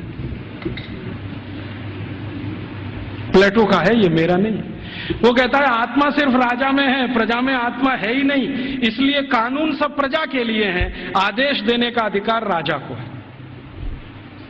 और प्लेटो तो कहता है कि राजा के मुंह से जो निकल गया वही कानून, प्रजा को उसी का पालन करना है। अच्छा, फिर प्लेटो ने स्ट्रेटिफिकेशन किया है कि राजा तो एक वर्ग है, उसके नीचे के वर्ग के उसने वर्गीकरण किया है कि प्रजा में पहला कौन, तो कहता है कि ये जो उद्योगपति हैं, व्यापारी हैं, धंधा करने वाले, ये पहले स्तर के। दूसरे स्तर पर कौन, तो अध्यापक हैं और कारीगर हैं और म्यूजिशियन है, संगीतकार है, पेंटर है, आगे आदि 2। तीसरे नंबर पर कौन, तो तीसरे नंबर पर खेत में काम करने वाले मजदूर हैं, फैक्ट्री में काम करने वाले मजदूर हैं वो। चौथे नंबर पर कौन, तो कहता है स्त्रियां, महिलाएं, वो चौथे नंबर पे। आखिरी 5वां कोई नंबर नहीं है वहां। तो वो कहता है प्लेटो कि मैं कभी कभी कल्पना करता हूं कि प्रजा में गलती से आत्मा आ गई तो स्त्रियों में तो कभी नहीं आती, इसलिए वो लॉज में लिख रहा है कि कभी भी किसी न्यायाधीश को किसी स्त्री की गवाही पर विचार ही नहीं करना चाहिए, क्योंकि स्त्री को सत्य का ज्ञान नहीं है, उसको विवेक नहीं है, क्योंकि उसको आत्मा नहीं। तो आप जानते हैं ये जो मॉडर्न जस्टिस माने जुडिशियल सिस्टम निकला, जिसमें से आईपीसी, सीआरपीसी और सीपीसी आया और हमने बिना सोचे समझे उसको अपने देश में अपनाया, इस जुडिशियल सिस्टम में 1950 तक किसी महिला की गवाही को माना ही नहीं जाता था। यूरोप में अदालत में चलने वाले किसी भी मुकदमे में किसी महिला की गवाही नहीं मानी जाती थी। तो क्या हुआ, फिर यूरोप में एक बगावत हुई जिसको वीमेन्स लिव कहा जाता है, स्त्री मुक्ति, और इसका नेतृत्व किया एक फ्रांसीसी लेखिका ने, उसका नाम था सिमोन द बोउआर। उसके एक गुरु हुआ करते थे ज्यों पाल सार्त्र, जिनको आधुनिक दार्शनिकों में बहुत ऊंचा स्थान मिला हुआ। तो सिमोन द बोउआर ने सालों साल आंदोलन चलाया, तब फ्रांस में इतना हुआ कि किसी 3 स्त्री की गवाही एक पुरुष के बराबर है। इतना हुआ, बस इतना ही हुआ। और उसके बाद सिमोन द बोउआर मर गई और वो कहती थी कि मैं इतना ही करा पाई, यही मेरे लिए बहुत है कि कम से कम अदालत ने 3 महिलाओं की गवाही एक पुरुष के बराबर तो मानी। और प्लेटो चूंकि ये कहता था कि स्त्री में आत्मा नहीं होती है, तो 1950 तक यूरोप के किसी भी देश में महिलाओं को वोट डालने का अधिकार नहीं था। वोट डालने का तो छोड़ दो, बैंक में अकाउंट खोलने का अधिकार नहीं था किसी महिला को। अकाउंट खुलेगा तो उसके पति का खुलेगा, महिला का नहीं खुलेगा। और जो विधवा है तो उसके बेटे के नाम से खुलेगा, महिला के नाम से नहीं खुलेगा। जो बेटा ही नहीं है तो पड़ोसी के बेटे के नाम से खुलेगा। हाँ, उसके नाम से बैंक अकाउंट नहीं खुल सकता। और 1950 तक यूरोप के किसी भी शहर में महिला घर से अकेली नहीं निकल सकती। क्यों? आत्मा नहीं है तो पता नहीं कहां जाएगी। तो इसलिए उसके साथ में पुरुष का होना जरूरी है, वो चाहे 3 साल का ही क्यों ना हो। और प्लेटो ने लिख दिया ना स्त्री में आत्मा नहीं होती, तो सारे यूरोपियन दार्शनिकों ने कहा है कि स्त्री तो मेज कुर्सी जैसी होती है, जब तक इस्तेमाल करो अच्छी लगती है, नहीं लगती बाहर फेंक दो, दूसरी ले आओ। ये है उनकी फिलॉसफी। तो मैकॉले ये सब वर्णन कर रहा है कि हम तो सोच ही नहीं सकते हैं हमारे यहां महिलाएं गुरुकुल की आचार्य हो सकती है। वो कह रहा है भारत में आधे से ज्यादा गुरुकुलों की आचार्य महिलाएं, आधे से ज्यादा। और वो कह रहा है कि ये सिर्फ गुरुकुलों की नहीं, हायर स्टडीज सेंटर में भी यही है। तो उसको पूछा जा रहा है कि ये भारत में ऐसा कैसे हो गया, महिलाओं को इतनी शिक्षा मिल गई, इतनी ऊपर आ गई। तो वो कहते हैं भारत वाले बिल्कुल विचित्र हैं, ये कुछ और मानते हैं। हम मानते हैं कि स्त्री में आत्मा नहीं होती, भारत वाले कहते हैं कि स्त्री परमात्मा के सबसे नजदीक होती है, क्योंकि उसमें पुरुष से कुछ गुण ज्यादा होते हैं। हमारे सभी शास्त्रों में आप ये देख सकते हैं, चाहे ऋग्वेद में देखना हो तो देख लीजिए। ऋग्वेद के कई सूत्र ऐसे हैं जो ये बताते हैं कि स्त्री पुरुष से ऊंची है, क्योंकि उसमें ईश्वरीय गुण हैं। और आज की जो मॉडर्न साइंस है ना, इसने इसको दूसरे तरह से कहा है कि स्त्री में एक क्रोमोसोम ज्यादा होता है, वही सारा खेल खेलता है।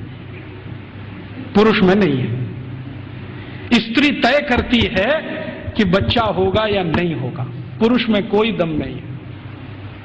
तो ये आज की मॉडर्न साइंस कहती है। हमारी साइंस तो बहुत पहले कह चुकी है कि स्त्री ईश्वर के सबसे नजदीक है। हमारे कई शास्त्रों में ऐसे सूत्र हैं जो ये कहते हैं कि जब समाज को ये पता न चले कि क्या करना क्या नहीं करना, तो स्त्रियों से पूछो, वो बताएंगी कि क्या करना। क्यों? क्योंकि उनको फंक्शनल नॉलेज सबसे ज्यादा होती है। फंक्शनल नॉलेज हम समझते हैं जो क्रियात्मक ज्ञान है, जिससे कुछ हो जाता है, ऐसा ज्ञान उनको सबसे ज्यादा है। और फालतू ज्ञान पुरुषों को बहुत होता है। और उसका तमाशा देखना हो तो भारत की संसद को देख लो।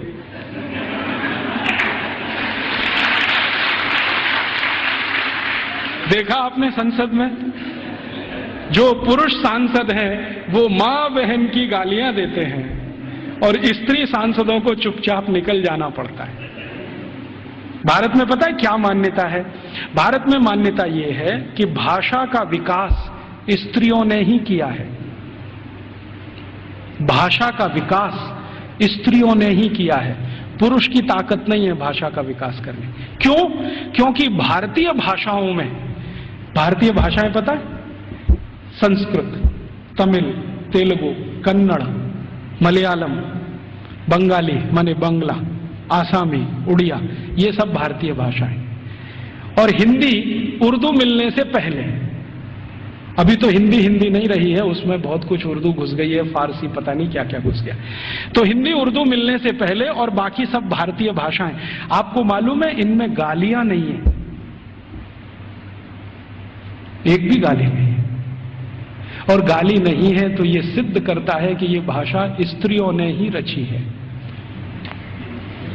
हाँ, क्योंकि स्त्रियों में कितना भी गुस्सा हो, गाली नहीं निकलती उनके मुंह से, क्योंकि ईश्वरीय गुण है उनमें कुछ। तो मैकॉले कह रहा है कि भारत में स्त्री ईश्वर के नजदीक है, परमात्मा के नजदीक है। और वो एक सूत्र सुना रहा है, पता नहीं उसको कहां से मिल गया। वो कहता है भारत के लोग ऐसा कहते हैं कि स्त्री के बिना मोक्ष नहीं होता। और ये एक दिन मुझे भी अनुभव हुआ है। मैं दक्षिण भारत में गया था, एक गांव में व्याख्यान देने। वो गांव में एक मंदिर है, बड़ा मशहूर मंदिर है। मैंने सोचा मैं भी दर्शन करूं, तो पुजारी ने कहा आप अंदर नहीं जा सकते। मैं पूछा क्यों? कि आप ब्रह्मचारी हैं। मैं पूछा तो क्या हुआ, ब्रह्मचारी हूं, अंदर नहीं जा सकता। नहीं जा सकते। क्यों नहीं जा सकता? कि आप पवित्र नहीं है। मैं पूछा वो कैसे? उन्होंने कहा पवित्रता तो स्त्री के आने के बाद ही आती है। हाँ, और वो ब्रह्मचारी ने इतनी गंभीरता से कहा कि मैं देखने लगा उसका चेहरा, ये बोल क्या रहा है। तो उसने कहा कि स्त्री के जीवन में आने के बाद ही पुरुष पवित्र होता है, उसके पहले तो वो लंपट होता है।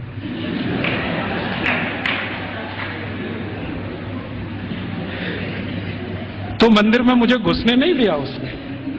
और वो कहता आप तो क्या, हजारों साल से यहां कोई भी व्यक्ति बिना पत्नी के मंदिर में गया नहीं है। तो मैंने कहा ठीक है, फिर कभी हो तो सोचूंगा। तो मैं वापस चला आया।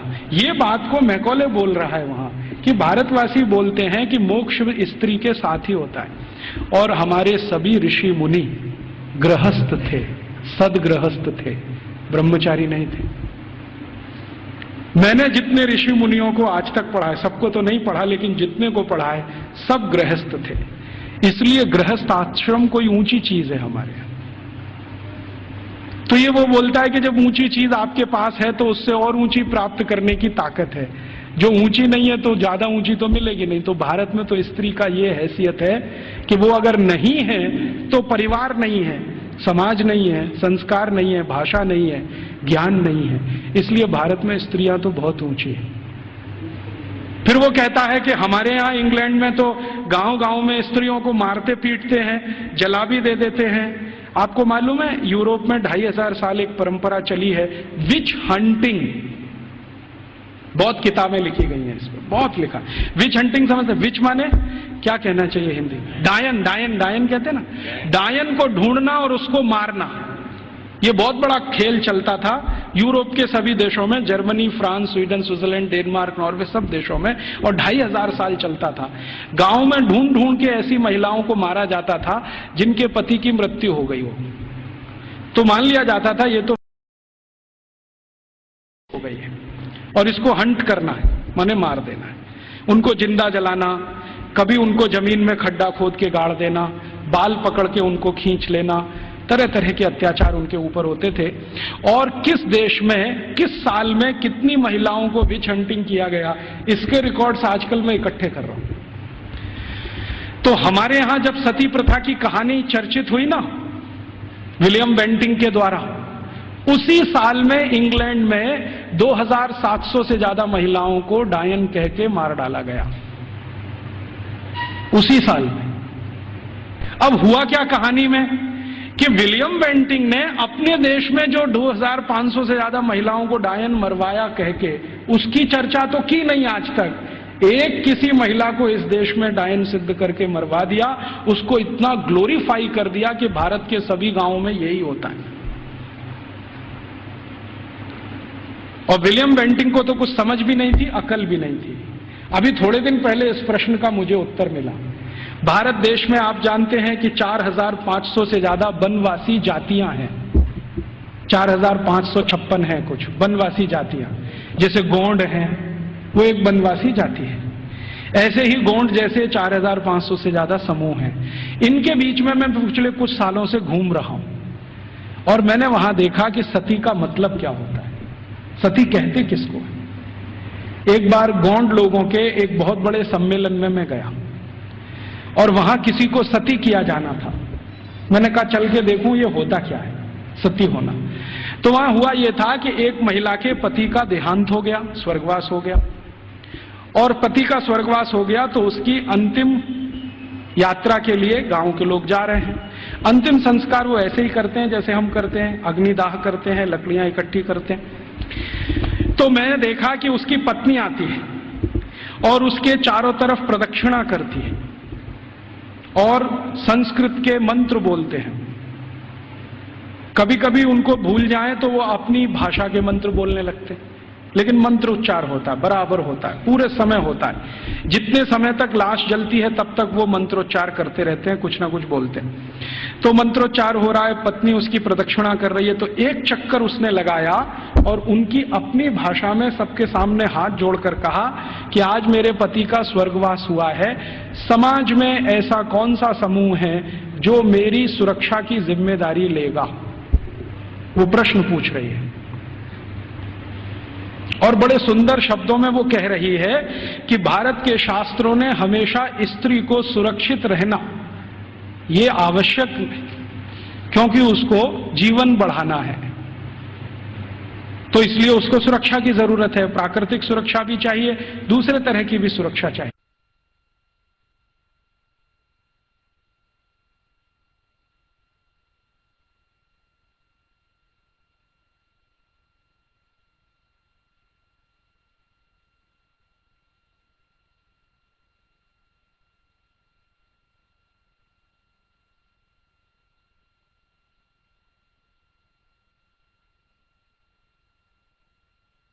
क्या मेरी बेटियां जिम्मेदारी लेंगी? बेटियों ने हां बोल दिया तो आ जाएगी, नहीं बोला तो फिर चौथा चक्कर लगाएगी। फिर वो पूछेगी कि क्या समाज के प्रतिष्ठित लोग, जिनको हम क्या कहें महाजन लोग मेरी जिम्मेदारी लेंगे? अगर उन्होंने हां बोल दिया तो आ जाएगी, ना बोल दिया तो फिर चक्कर लगाएगी पांचवा। फिर वो पूछेगी कि इस समाज के आचार्य लोग, उपाचार्य लोग मेरी जिम्मेदारी लेंगे? अगर हां बोला तो उनके पास आ जाएगी, नहीं तो वापस। और आखिरी चक्कर सातवां जब लगाएगी तो वो पूछेगी कि क्या पुरोहित हम समझते हैं पूजा पाठ करें, क्या पुरोहित मेरी जिम्मेदारी लेंगे? अगर पुरोहितों ने हां बोला तो उनके पास आएगी, नहीं तो चक्कर लगा के गांव छोड़ के चली जाएगी और गांव कहेगा कि वो सती हो गई। ये है सती होना। और इसको बिगाड़ दिया। अंग्रेजों ने क्या कहा कि उसको जबरदस्ती चिता में धकेल देंगे और ये कर देंगे। फिर वो जाति कहां है, उसके पीछे पीछे मैं गया तो उस गांव का कोई मंदिर होगा, वहां जाएगी और अपना बाकी जीवन उसी मंदिर में बिताएगी। वो ये कहती है कि जब कोई जिम्मेदारी नहीं लेगा तो अब भगवान मेरे लिए जिम्मेदारी लेंगे, तो मंदिर में जाके पूजा करेगी, पाठ करेगी, अपना जीवन उसी से चलेगा उसका। और जैसे ही वो मंदिर में जाके पाठ पूजा करने लगेगी तो समाज की आदरणीय हो जाएगी और सब उसको साष्टांग दंडवत प्रणाम करेंगे। फिर हम गोंड लोग कहेंगे कि ये हमारी सती है। हम उसको एक्सप्लेनेशन क्या देंगे? वो पति के साथ जिंदा जला दी गई, वो सती है।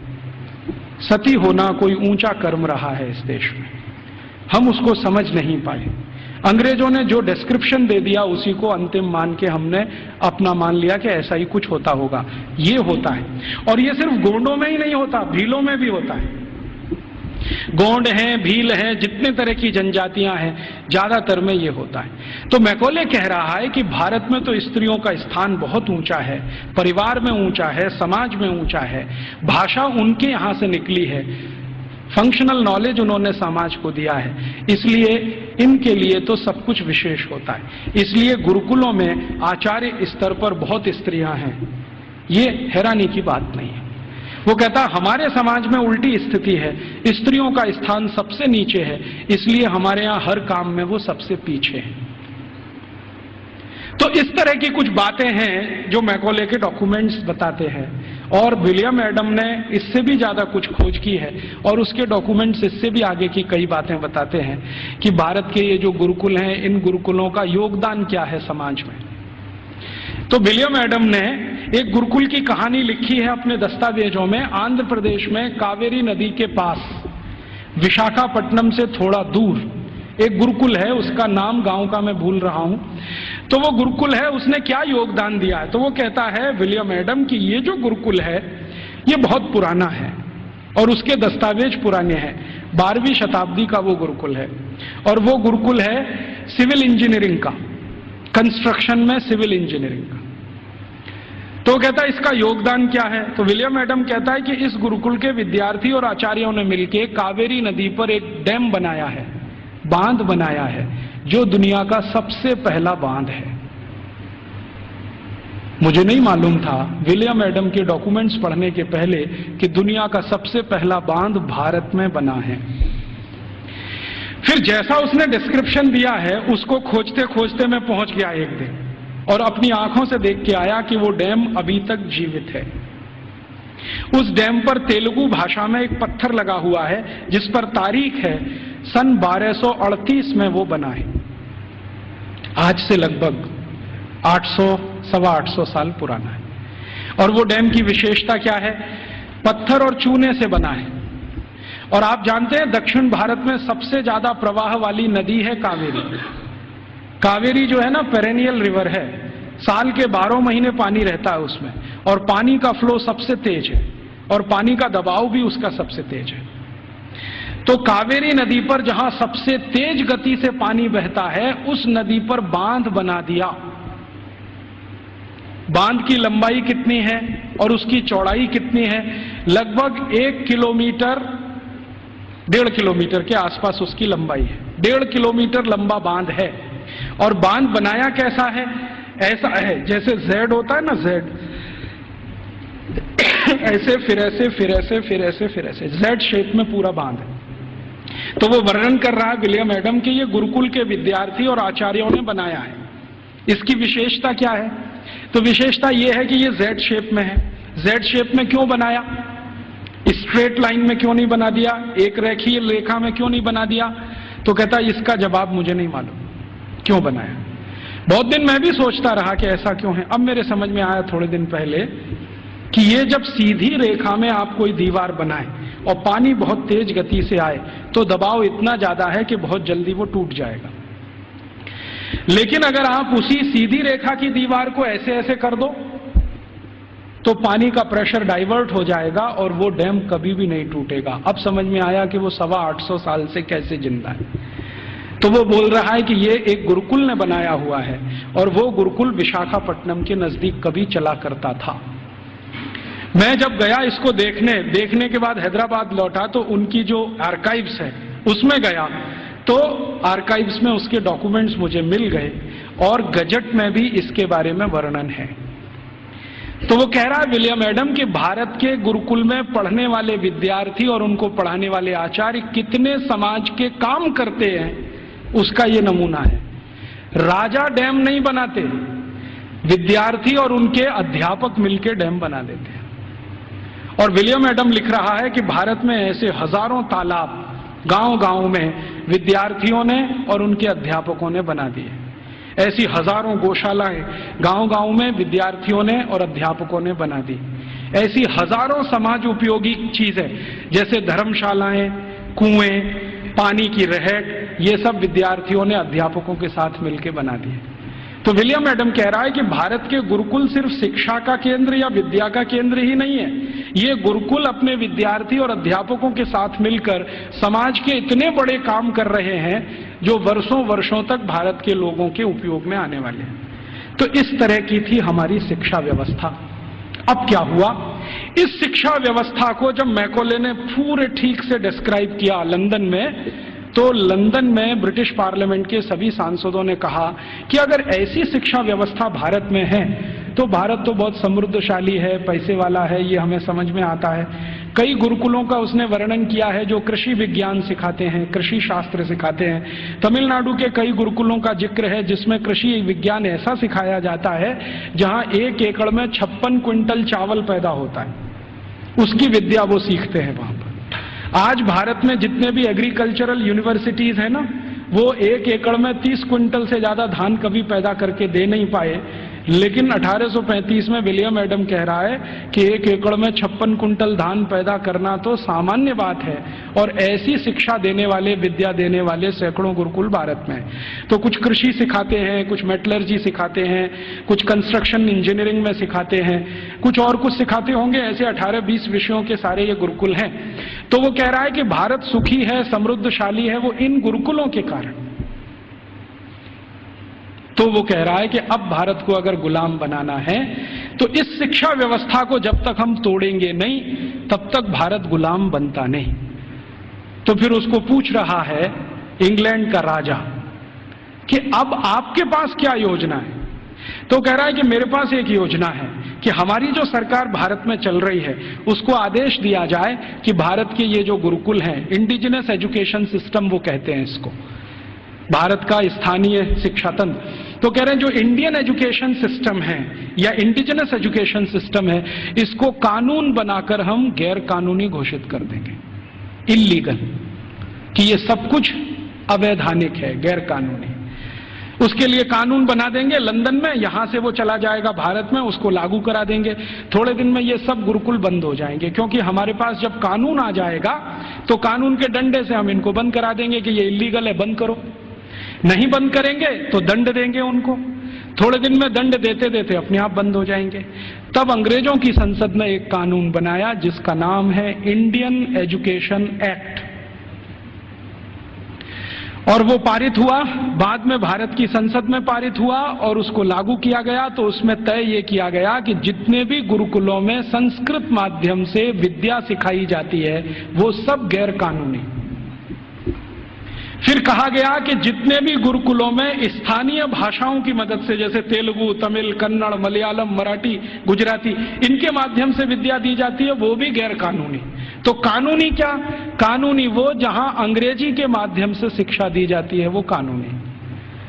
तो मैकॉले ने क्या किया, ये कानून लागू करा के फिर भारत के गुरुकुलों पर डंडा चलाया, बुलडोजर चलवाए, एक एक करके उनका नाश किया। जहां गुरुकुल बंद नहीं हो पाए वहां के अध्यापकों को जेल में डाल दिया, विद्यार्थियों को जेल में डाल दिया। कई कई जगह तो अत्याचार इतने हुए कि अध्यापकों के हाथ काट दिए गए, सिर काट दिए गए। कई कई गुरुकुलों में आग लगा दी गई, उनके पुस्तकालय जला दिए। ये सब अंग्रेजों ने अत्याचार 100 साल तक किया, 1840 से 1940 तक। इधर वो अत्याचार करते गए, भारत के गुरुकुल खत्म होते गए। दूसरी तरफ उन्होंने कॉन्वेंट स्कूल शुरू किए जो यूरोप में आज भी चलते हैं और किसी उद्देश्य की पूर्ति के लिए चलाए जाते हैं। मैं आपको एक इंटरेस्टिंग बात और बता दूं कि जो अंग्रेजी दस्तावेजों का मैं अध्ययन कर रहा हूं उसमें से एक और दस्तावेज है। ये कॉन्वेंट क्या होता है? यूरोप में एक बहुत खराब परंपरा है जो अभी 1950 तक चलती रही। जैसे स्त्रियों को वोट देने का अधिकार नहीं, स्त्रियों में आत्मा नहीं, वो बैंक अकाउंट नहीं खोल सकते, ऐसी ही एक बहुत खराब परंपरा इंग्लैंड में, फ्रांस में, जर्मनी, सभी देशों में, कि बच्चों को घर में रखना नहीं, बच्चे पैदा हुए तो अनाथ आश्रम में देना, ये उनकी पुरानी परंपरा है। और कई लोगों ने तो क्या किया है कि बच्चों को पैदा होते ही घर के बाहर टोकरी में रख दिया कि अनाथ आश्रम का कोई आएगा उठा ले जाएगा, लेकिन कई बार कुत्ते उठा ले जाते हैं उसको, भेड़िए उठा ले जाते हैं। यूरोप का जो आधुनिक फिलोसोफर्स में एक माना जाता है ना, रूसो, उसके 5 बच्चे पैदा हुए, 4 को उसने ऐसे ही छोड़ दिया घर के बाहर टोकरी में रख के, 2 को कुत्ते खा गए, 2 को अनाथ आश्रम वाले ले गए। यूरोप में ये बहुत पुरानी परंपरा है बच्चों को लावारिस छोड़ना। क्यों छोड़ना? तो प्लेटो कहता है कि स्त्री और पुरुष के आनंद के क्षणों में बच्चे बाधा हैं, इसलिए मत रखो घर में। ये प्लेटो की शिक्षा है।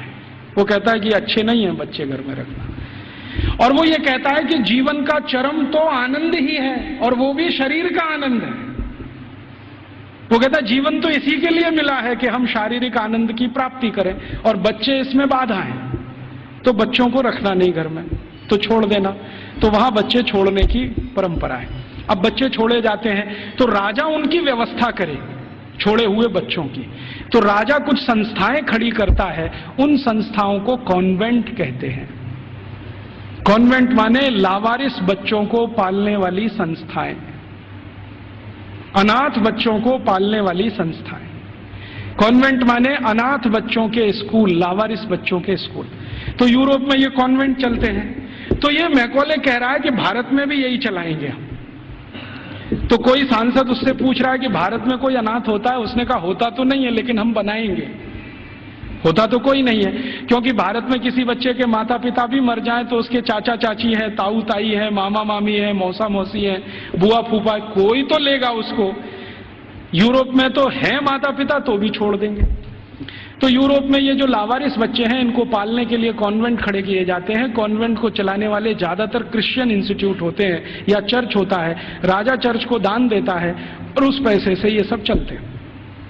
तो सबसे पहला कॉन्वेंट इस मैकॉले ने भारत में खुलवाया, कलकत्ता में। और उस कॉन्वेंट में कोई पढ़ने नहीं आता था, तो इसने दूसरा कानून बनवाया कि जो भारतवासी ईस्ट इंडिया कंपनी और अंग्रेज सरकार की नौकरी करेंगे और कलकत्ता में रहेंगे, उनको अपने बच्चे यहां भेजना आवश्यक है, नहीं तो नौकरी जाएगी। तो जबरदस्ती भारतवासी जो उनके यहाँ काम करते थे, उन्होंने अपने बच्चे भेजना शुरू किया। फिर धीरे धीरे एक कॉन्वेंट से 2 हुआ, 2 से 3 हुए, 3 से 10, 10 से 20, 50, 100, अब हजारों हो गए। अब भारत में ऐसा कोई गांव नहीं जहां कॉन्वेंट नहीं। तो मैकॉले ने एक विष बीज डाल दिया जो अभी वट वृक्ष बन के फैल गया। अब तो ऐसे ऐसे कॉन्वेंट स्कूल हैं इस देश में, बजरंगबली कॉन्वेंट स्कूल। आपको देखना हो तो मैं दिखा सकता हूं आपको। बंबई में है, ग्रांट रोड के पास है, रेलवे स्टेशन से बिल्कुल सटा हुआ, बजरंगबली कॉन्वेंट स्कूल।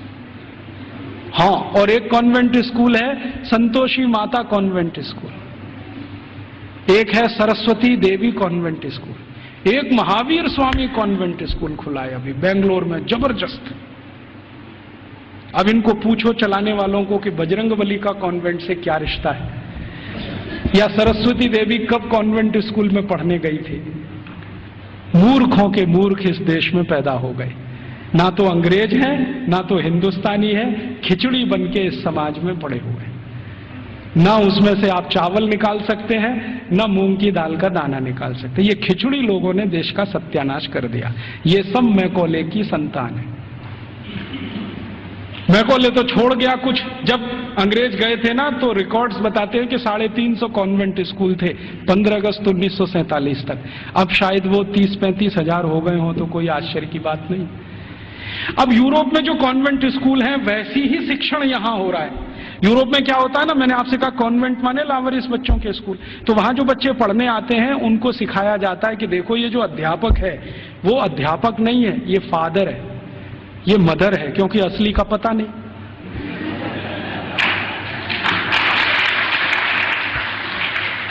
असली का तो कुछ पता नहीं, लावारिस है, किसका है बाप उसका और कौन है उसकी मां, तो स्कूल में जो पढ़ाने वाले होते हैं ना टीचर, तो पुरुष है तो फादर, माने ओल्ड एज है तो फादर, और यंग एज है तो ब्रदर, और ओल्ड लेडी है कोई तो मदर, और यंग लेडी है तो सिस्टर। तो कॉन्वेंट में उनको बुलवाते हैं, ये फादर है, ये मदर है, ये ब्रदर है, ये सिस्टर है, क्योंकि असली नहीं है। अब हमने भारतवासियों ने बिना सोचे नकल कर लिया उसका। हमारे यहां तो घर में है असली, और कॉन्वेंट में जा रहा है बच्चा तो वहां हो गए नकली, और वहां उसको मदर फादर ही बोलना पड़ता है। अब भारतीय परंपरा में यह है कि किसी बच्चे की दो माताएं तो हो सकती हैं, बाप दो नहीं होते कभी। भगवान कृष्ण की दो माताएं थी, एक ने जन्म दिया, एक ने पाला। रामचंद्र जी मानते हैं कि मेरी तीन माँ हैं, एक ने जन्म दिया है, बाकी दो प्रेम दे रहे हैं। तो माताएं दो हो सकती हैं, तीन हो सकती हैं, बाप हमेशा एक ही होता है। अब हमारे कॉन्वेंट में पढ़ने वाले नौनिहालों के हर एक के दो दो बाप हैं। एक तो घर में है असली और दूसरे हैं वहां नकली।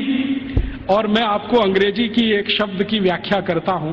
अंग्रेजी में एक शब्द होता है जो गाली के रूप में इस्तेमाल किया जाता है, बास्टर्ड। बास्टर्ड वही होता है जिसके दो बाप होते हैं। तो हमने अपने अपने नौनिहालों को सबको बास्टर्ड बनाने का धंधा शुरू कर दिया और बड़े गर्व से कहते हैं मेरा बेटा सेंट मैरी कॉन्वेंट में जाता है, जीसस कॉन्वेंट में जाता है, फलाने कॉन्वेंट में, ढिमा के कॉन्वेंट में। फिर उन कॉन्वेंटों में बड़ी बड़ी विचित्र विचित्र चीजें सिखाई जाती हैं। आजकल सिखाया जाता वैलेंटाइन डे, सेलिब्रेट करो वैलेंटाइन डे। ये वैलेंटाइन का किस्सा क्या है? वैलेंटाइन का किस्सा ये है कि यूरोप में, मैंने कहा ना बच्चों को साथ रखने की परंपरा नहीं है, ऐसी ही एक बहुत खराब परंपरा है बिना शादी के साथ रहने की। एक शब्द चलता है यूरोप में, लिव इन रिलेशनशिप, माने शादी तो करनी नहीं है लेकिन साथ में रहना है। और ये क्यों ऐसा है? इसमें छुटकारा आसान है, सवेरे किया शाम को निकल गए, कहीं दूसरे के घर में घुस गए, फिर तीसरे के, फिर चौथे के। तो जैसे कुत्ते घूमते रहते हैं ना, ऐसे। लिव इन रिलेशनशिप माने कुत्ता संस्कृति। लेकिन मुझे कई बार लगता है भारतीय कुत्तों से भी ज्यादा खराब यूरोपियन कुत्ता संस्कृति। भारतीय कुत्ते फिर भी थोड़े वफादार हैं, यूरोप वाले तो उतने भी नहीं है। तो ये लिव इन रिलेशनशिप का चक्कर बहुत है। और आपको सुनकर आश्चर्य होगा कि पहले से और आज तक यूरोप की 70% प्रजा बिना शादी के रहती है, बिना शादी के रहते। आप अभी भी जाके देख लो, लंदन में, पेरिस में, कहीं भी। अमेरिका में तो ये प्रतिशत 78% है, बिना शादी के रहते हैं। अब बिना शादी के रहते हैं तो पत्नियां बदलती हैं, माफ करो पत्नी तो हो ही नहीं सकती, स्त्रियां बदलती रहती हैं। उनको वो विचित्र विचित्र नामों से संबोधित करते हैं। इंग्लैंड में एक नाम चलता है Mrs Lloyd, Mrs Topno, Mrs ये, मिसेस वो, माने ये उसकी रखेल है जिसके नाम से कहा। मिसेस माने पत्नी को छोड़कर कोई भी महिला जिसके साथ आप बिस्तर शेयर करते हैं वो सब मिसेस होती है। तो वहां तो ये है सारा खेल, स्त्रियां तो शादी के बिना, पुरुष तो शादी के बिना। तो कभी कभी बीच बीच में यूरोपियन लोगों को कुछ अच्छे विचार भी आ जाते हैं। तो चौथी शताब्दी में, आज से लगभग 1600 साल पहले, एक व्यक्ति पैदा हो गए रोम में, उनका नाम था वैलेंटाइन। वो चर्च के पादरी हो गए। उन्होंने भारत का साहित्य कुछ पढ़ा। भारतीय साहित्य बहुत जगह फैला है, हम सब जानते हैं। तो वो पढ़ लिया, उनके विचार बदल गए। उनका कहना है कि सबको शादी करके ही रहना चाहिए। और वो प्रचार करने लगे गांव गांव घूम के कि भाई शारीरिक संबंध बनाओ तो पहले शादी करो। तो राजा जो था उस समय, क्लॉडियस नाम का एक राजा था रोम में, वो कहता था आप ये क्या बकवास करते हैं? वो कहते थे ये बकवास नहीं है, बहुत अच्छी जीवन पद्धति है। पूर्वी भारत में, पश्चिम भारत में, सब जगह यही चलती है। वहां के लोग बहुत अच्छे हैं, स्त्रियां बहुत अच्छी हैं, आप भी अगर इसमें आ जाओ तो बहुत अच्छा होगा, बीमारियां कम हो जाएंगी वगैरह वगैरह, समाज व्यवस्थित हो जाएगा। तो वो घूमते थे गांव गांव, प्रचार करते थे भाई शादी करो, शादी करो, शादी करो। और राजा जो होता था वो रोकता था कि शादी क्यों करना, हमारी तो परंपरा है बिना शादी के रहना। तो राजा और वैलेंटाइन का झगड़ा चलता था। तो वैलेंटाइन साहब क्या करते थे कि जो भी शादी करने को तैयार हुआ उसको अपने चर्च में बुलाते थे और उसकी शादी करते थे। यह सिलसिला उन्होंने 20-25 साल चलाया। अब वो राजा बहुत परेशान हो गया, तो एक दिन उसने वैलेंटाइन को फांसी पर लटकाने का आदेश दे दिया। तो 14 फरवरी सन 498 को वैलेंटाइन को फांसी पर लटका दिया गया। तो जिनकी उन्होंने शादियां कराई थी वो बहुत दुखी हो गए, तो उनकी याद में उन्होंने वैलेंटाइन डे मनाना शुरू कर दिया। तो ऐसे वैलेंटाइन डे आया। अब उनके कॉन्वेंट में वैलेंटाइन डे मनाते हैं, अब हमारे भी कॉन्वेंट में चालू हो गया वैलेंटाइन डे, वैलेंटाइन डे। यहां तो कोई समस्या नहीं है शादी करके रहने की, वहां तो शादियां ही नहीं होती हैं।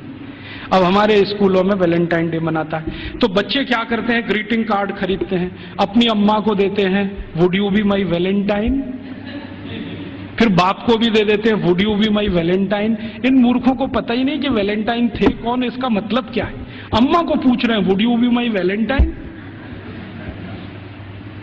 अभी थोड़े दिन पहले बंबई में मैं एक बुजुर्ग आदमी को मिला जिनकी 75 साल की उम्र है, उनके पास 18 ग्रीटिंग कार्ड आए वैलेंटाइन डे पर, और सब में एक ही बात, would you be my Valentine.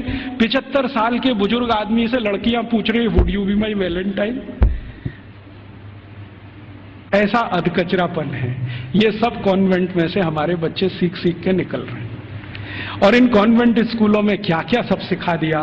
वो कहता था ना मैकॉले ये कहता था कि ये जो कॉन्वेंट स्कूल हम चलाएंगे इनमें शिक्षा मिले ना मिले, संस्कार अंग्रेजियत के हम जरूर देंगे। तो क्या होगा, तो कह रहा है वो कि भारतवासी जितने साल इसमें से पढ़कर निकलेंगे ना, तो वो शरीर से दिखने में भारतीय होंगे, आत्मा से अंग्रेज हो जाएंगे, फिर यही हमारी मदद करेंगे और भारत को गुलाम बनाए रखने में व्यवस्था करेंगे। तो संस्कार देना है उनको तो अपना, तो वो दे रहे हैं।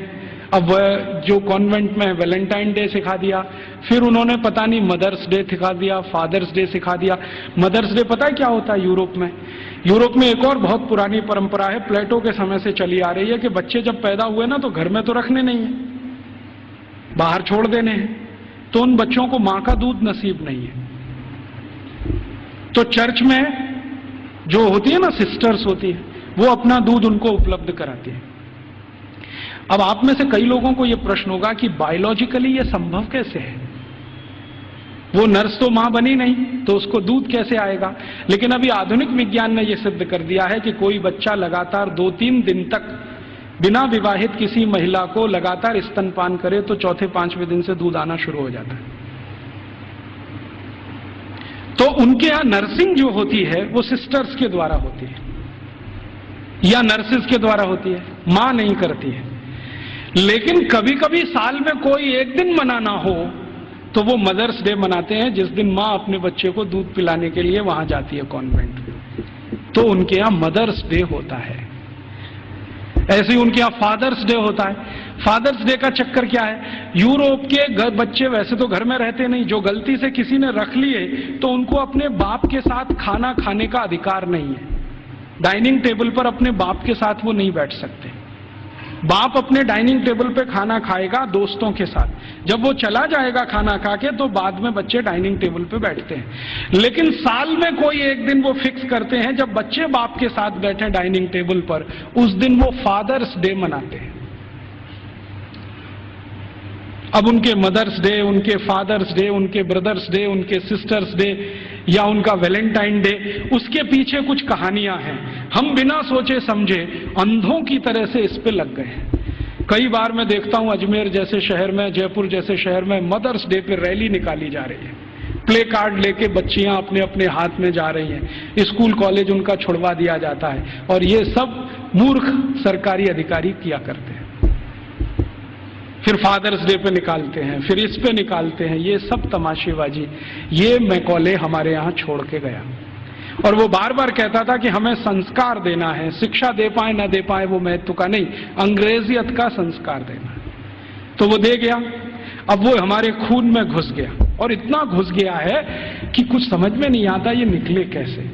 कई बार मैं किसी के घर में जाता हूं तो पिताजी का नाम है रामदयाल, माताजी का नाम गायत्री देवी, बेटे का नाम टिंकू। अब मैं पूछता हूं कि ये रामदयाल और गायत्री देवी का टिंकू कहां से आ गया? या रामदयाल और गायत्री देवी की बेटी का नाम डिम्पल, ट्विंकल, बबली, डबली। क्या है बबली का मतलब, क्या है डबली का मतलब? इस तरह के नाम हमने रखे हुए। घुस गई अंग्रेजियत हमारे घर में। हम सब मातृभाषा में और रोज घर में बोलते हो Rajiv Dixit, she is my Mrs. तो मैं पूछता हूं really she is your Mrs? क्योंकि यूरोप में मिसेज का माने धर्म पत्नी को छोड़कर कोई भी महिला, और उनकी धर्म पत्नी कहती हो Rajiv Dixit, he is my mister. तो मैं पूछता हूं रियली? क्योंकि यूरोप में मिस्टर का माने पति को छोड़कर कोई भी पुरुष, और मिस तो बहुत ही खराब है। मिस है फ्रेंच शब्द है। मिस का माने एक ऐसी महिला जो जिंदगी भर वैश्यावृत्ति करे, शादी ना कर सके, वो मिस है। हम बड़े गर्व से लिखते हैं मिस फलाना, मिस ढिमाका, मिस ये, मिस, बिना सोचे समझे। और सबसे खतरनाक शब्द यूरोप में है अंकल। सबसे खतरनाक है, क्योंकि जिसके बारे में आपको कुछ बताना ही नहीं हो उसको अंकल बोल दो, जिसके बारे में नहीं बताना हो उसको आंटी बोल दो। हमारे यहां अंकल आंटी कैसे हो सकते हैं? या तो चाचा होंगे, या तो काका होंगे, या तो मामा होंगे, या तो मौसा होंगे, या तो ताऊ होंगे। सब कुछ हमारे यहां निश्चित है। अंकल तो बहुत ही अनिश्चित शब्द है, आंटी तो और भी। मैं को ले छोड़ गया तो हमने अपने बच्चों से मम्मी बोल, डैडी बोल, ये बुलवाना शुरू कर दिया। मम्मी का मतलब है मरा हुआ, और डैडी मरे हुए जैसा। और बड़े शौक से बुलवाते मम्मी बोल, डैडी बोल। अब यूरोप में जो भूषा थी ना, वो हमारे कॉन्वेंट में घुस गई। यूरोप में क्या टाई लगाना है, सूट पहनना, क्योंकि ठंड बहुत है। हमने यहाँ 50 डिग्री टेम्परेचर वाले अजमेर में भी टाई लगवा दिया सबको। इतनी भयंकर गर्मी है, अंदर से पसीना पसीना हो रहा है। और कभी कभी तो रोज मैं ये दृश्य देखता हूं, एक दूल्हे राजा जून की गर्मी में शादी करने जा रहे हैं, 3 पीस सूट और टाई लगा के घोड़े पे चढ़ के बैठे हुए हैं। उनको पूछो भाई तुमको सुपर इडियट बनने का यही दिन मिला है? कहता राजीव भाई एक दिन तो कर लेने दो, तो तुमको यही दिन मिला है अपनी शादी का? ऐसे हमारी भाषा बदल दिया, भूषा बदल गया, भोजन बदल गया। कॉन्वेंट स्कूलों से बच्चे सीख रहे हैं पिज्जा खाओ, बर्गर खाओ, हॉट डॉग खाओ, कोल्ड डॉग खाओ, चाउमीन खाओ, नूडल्स खाओ। तो उनका भोजन, उनकी भाषा, उनकी भूषा, उनका भजन, रॉक म्यूजिक, पॉप म्यूजिक, सब कुछ घुस गया। अब ये कर दिया सब बंटा था। अब ना तो हम भारतीय रह पाए, ना अंग्रेज बन पाए। अगर कोई सभ्यता खिचड़ी बन जाए, उसका भविष्य बहुत खराब होता है। मुझे कई बार ऐसा लगता है कि या तो हम भारतवासी पूरी ताकत लगा के अपने को अंग्रेज बना लें, नहीं तो पूरी ईमानदारी से भारतीय हो जाएं। ये अधकचरे ना रहें बीच में, क्योंकि इस अधकचरेपन ने हमारी जनरेशन्स को, पीढ़ियों को खत्म कर दिया। तो इस अंग्रेजियत के शिक्षा तंत्र ने जो यूरोप से आया, क्या किया है आज हमारे देश में। एक दो और उदाहरण देता हूं। कॉन्वेंट स्कूलों में किताबें पढ़ाई जाती हैं जिनमें बिल्कुल स्पष्ट बच्चों को सुनाया जा रहा है, पढ़ाया जा रहा है कि भगत सिंह तो आतंकवादी, ऊधम सिंह तो आतंकवादी, चंद्रशेखर तो आतंकवादी, और महाराजा रणजीत सिंह तो लुटेरे। आप जानते हैं सिख समाज के बहुत प्रतिष्ठित धर्मगुरु महाराजा रणजीत सिंह, जिन्होंने न सिर्फ अंग्रेजों से लोहा लिया बल्कि मुसलमानों से भी इस देश को बचाया, उनको लुटेरा। हमारे भारत में एक जाति है जिसको जाट कहते हैं। जाटों के बारे में अंग्रेज ये कहा करते थे कि इनकी ताकत बहुत है, इसलिए उन्होंने जाट रेजिमेंट बनाया। आपको मालूम है जाट रेजिमेंट? ऐसे ही जाटों के पैरेलल महाराष्ट्र में है मराठा, वो भी एक तरह से जाट ही हैं। तो मराठा रेजिमेंट बनाया, जाट रेजिमेंट बनाया, क्योंकि इनमें ताकत बहुत है। इनका जो डीएनए है ना, बहुत स्पेशल किस्म का है। लड़ना, लड़ाना, मारना, मरना, उनको इसमें मजा आता है। कभी भी अपनी जान की परवाह नहीं करेंगे, हाँ किसी के लिए भी जान दे देंगे, ऐसे लोग। तो जाटों को अंग्रेजों ने लिख मारा और कॉन्वेंट स्कूलों में पढ़ाया जा रहा है अंग्रेजों के जर खरीद गुलाम। अब ये बच्चे बार बार पढ़ रहे हैं, रोज रोज पढ़ रहे हैं, रोज रोज पढ़ रहे हैं, रोज रोज पढ़ रहे हैं, तो थोड़े दिन में मान ही लेंगे कि हाँ, भगत सिंह तो आतंकवादी था, ऊधम सिंह भी आतंकवादी था। क्योंकि एक झूठ को आप बार बार कहो, बार बार कहो, बार बार कहो, तो 10-20 साल में सत्य तो हो ही जाएगा।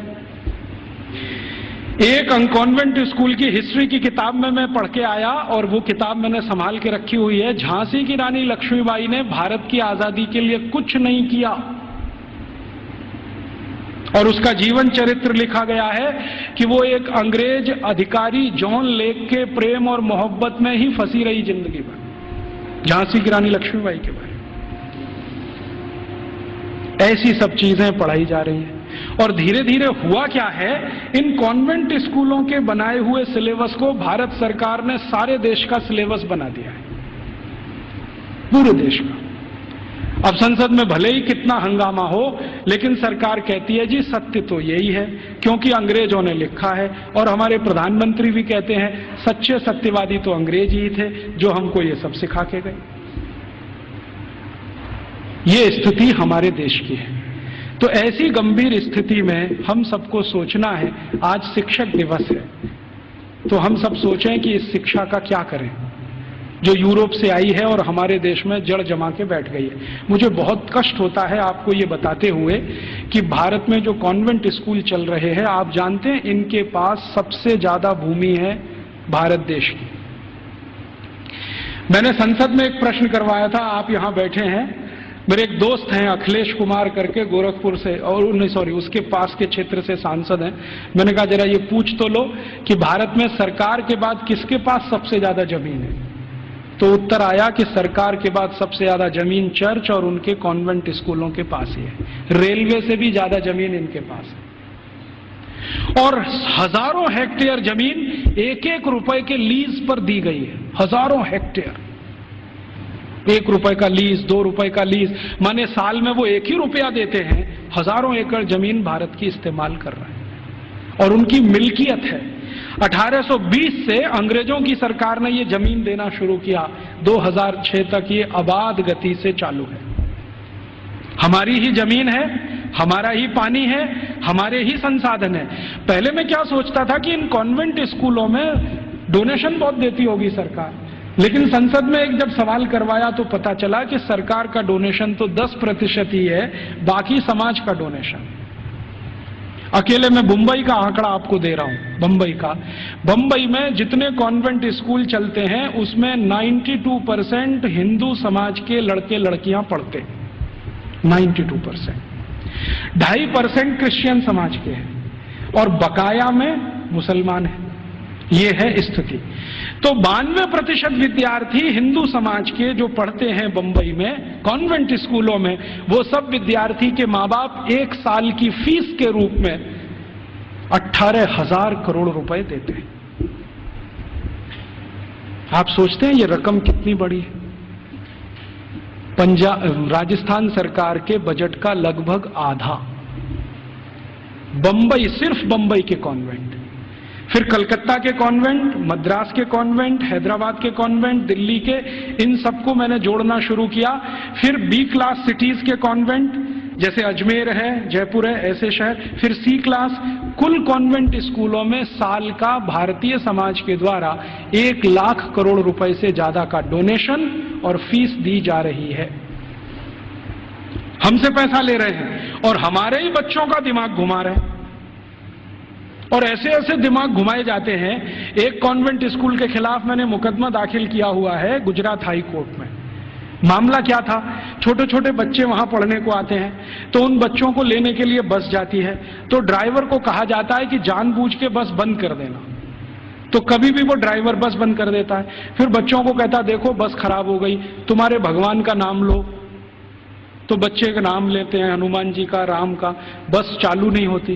फिर वो कहता देखो तुम्हारे भगवान तो कमजोर हैं, ये तो चालू नहीं हो रही। अब ईसा मसीह का नाम लो। जैसे ही बच्चे ईसा मसीह का नाम लेते हैं वो तुरंत स्टार्ट कर देता है। तो 3-3 साल के बच्चों के दिमाग में आ जाता है अरे ईसा मसीह तो बहुत ताकतवर है। फिर वो बच्चे आके अपने घर में मम्मी पापा को बोलते हैं अरे देखो हमारी बस खराब हो गई थी, हमने ईसा मसीह का नाम लिया, वो चालू हो गई। ये मैंने एक घर में एक बच्चे के मुंह से सुना। उस दिन मेरी आत्मा हिल गई। मैंने कहा ये हो क्या रहा है? आज मैं आपके यहाँ आने से पहले शाहपुरा एक छोटे से नगर में था, तो वहां पर राम सनेही संप्रदाय के एक बड़े संत हैं। उन्होंने तो कहा कि इतना ही नहीं होता, कॉन्वेंट स्कूल में आगे भी होता है। बच्चे जो छोटे छोटे होते हैं ना, जिनके मन भोले भाले हैं, उनको एक खेल खिलाया जाता है कि उनके राम और कृष्ण है ना, उनकी मूर्तियां बनाई जाती हैं मेटल्स की और बच्चों को दिया जाता है। फिर वो कहते हैं कि स्विमिंग पूल में इनको तैराओ, तो बच्चे उनको डाल देते हैं, वो सब डूब जाती हैं क्योंकि मेटल्स की। तो कहते हैं देखो तुम्हारे भगवान डूब गए। फिर उन्हीं छोटे छोटे बच्चों को काष्ठ की मूर्तियां दी जाती है, लकड़ी की, ईसा मसीह की, कहते हैं तैराओ, तो वो तैरने लगती है।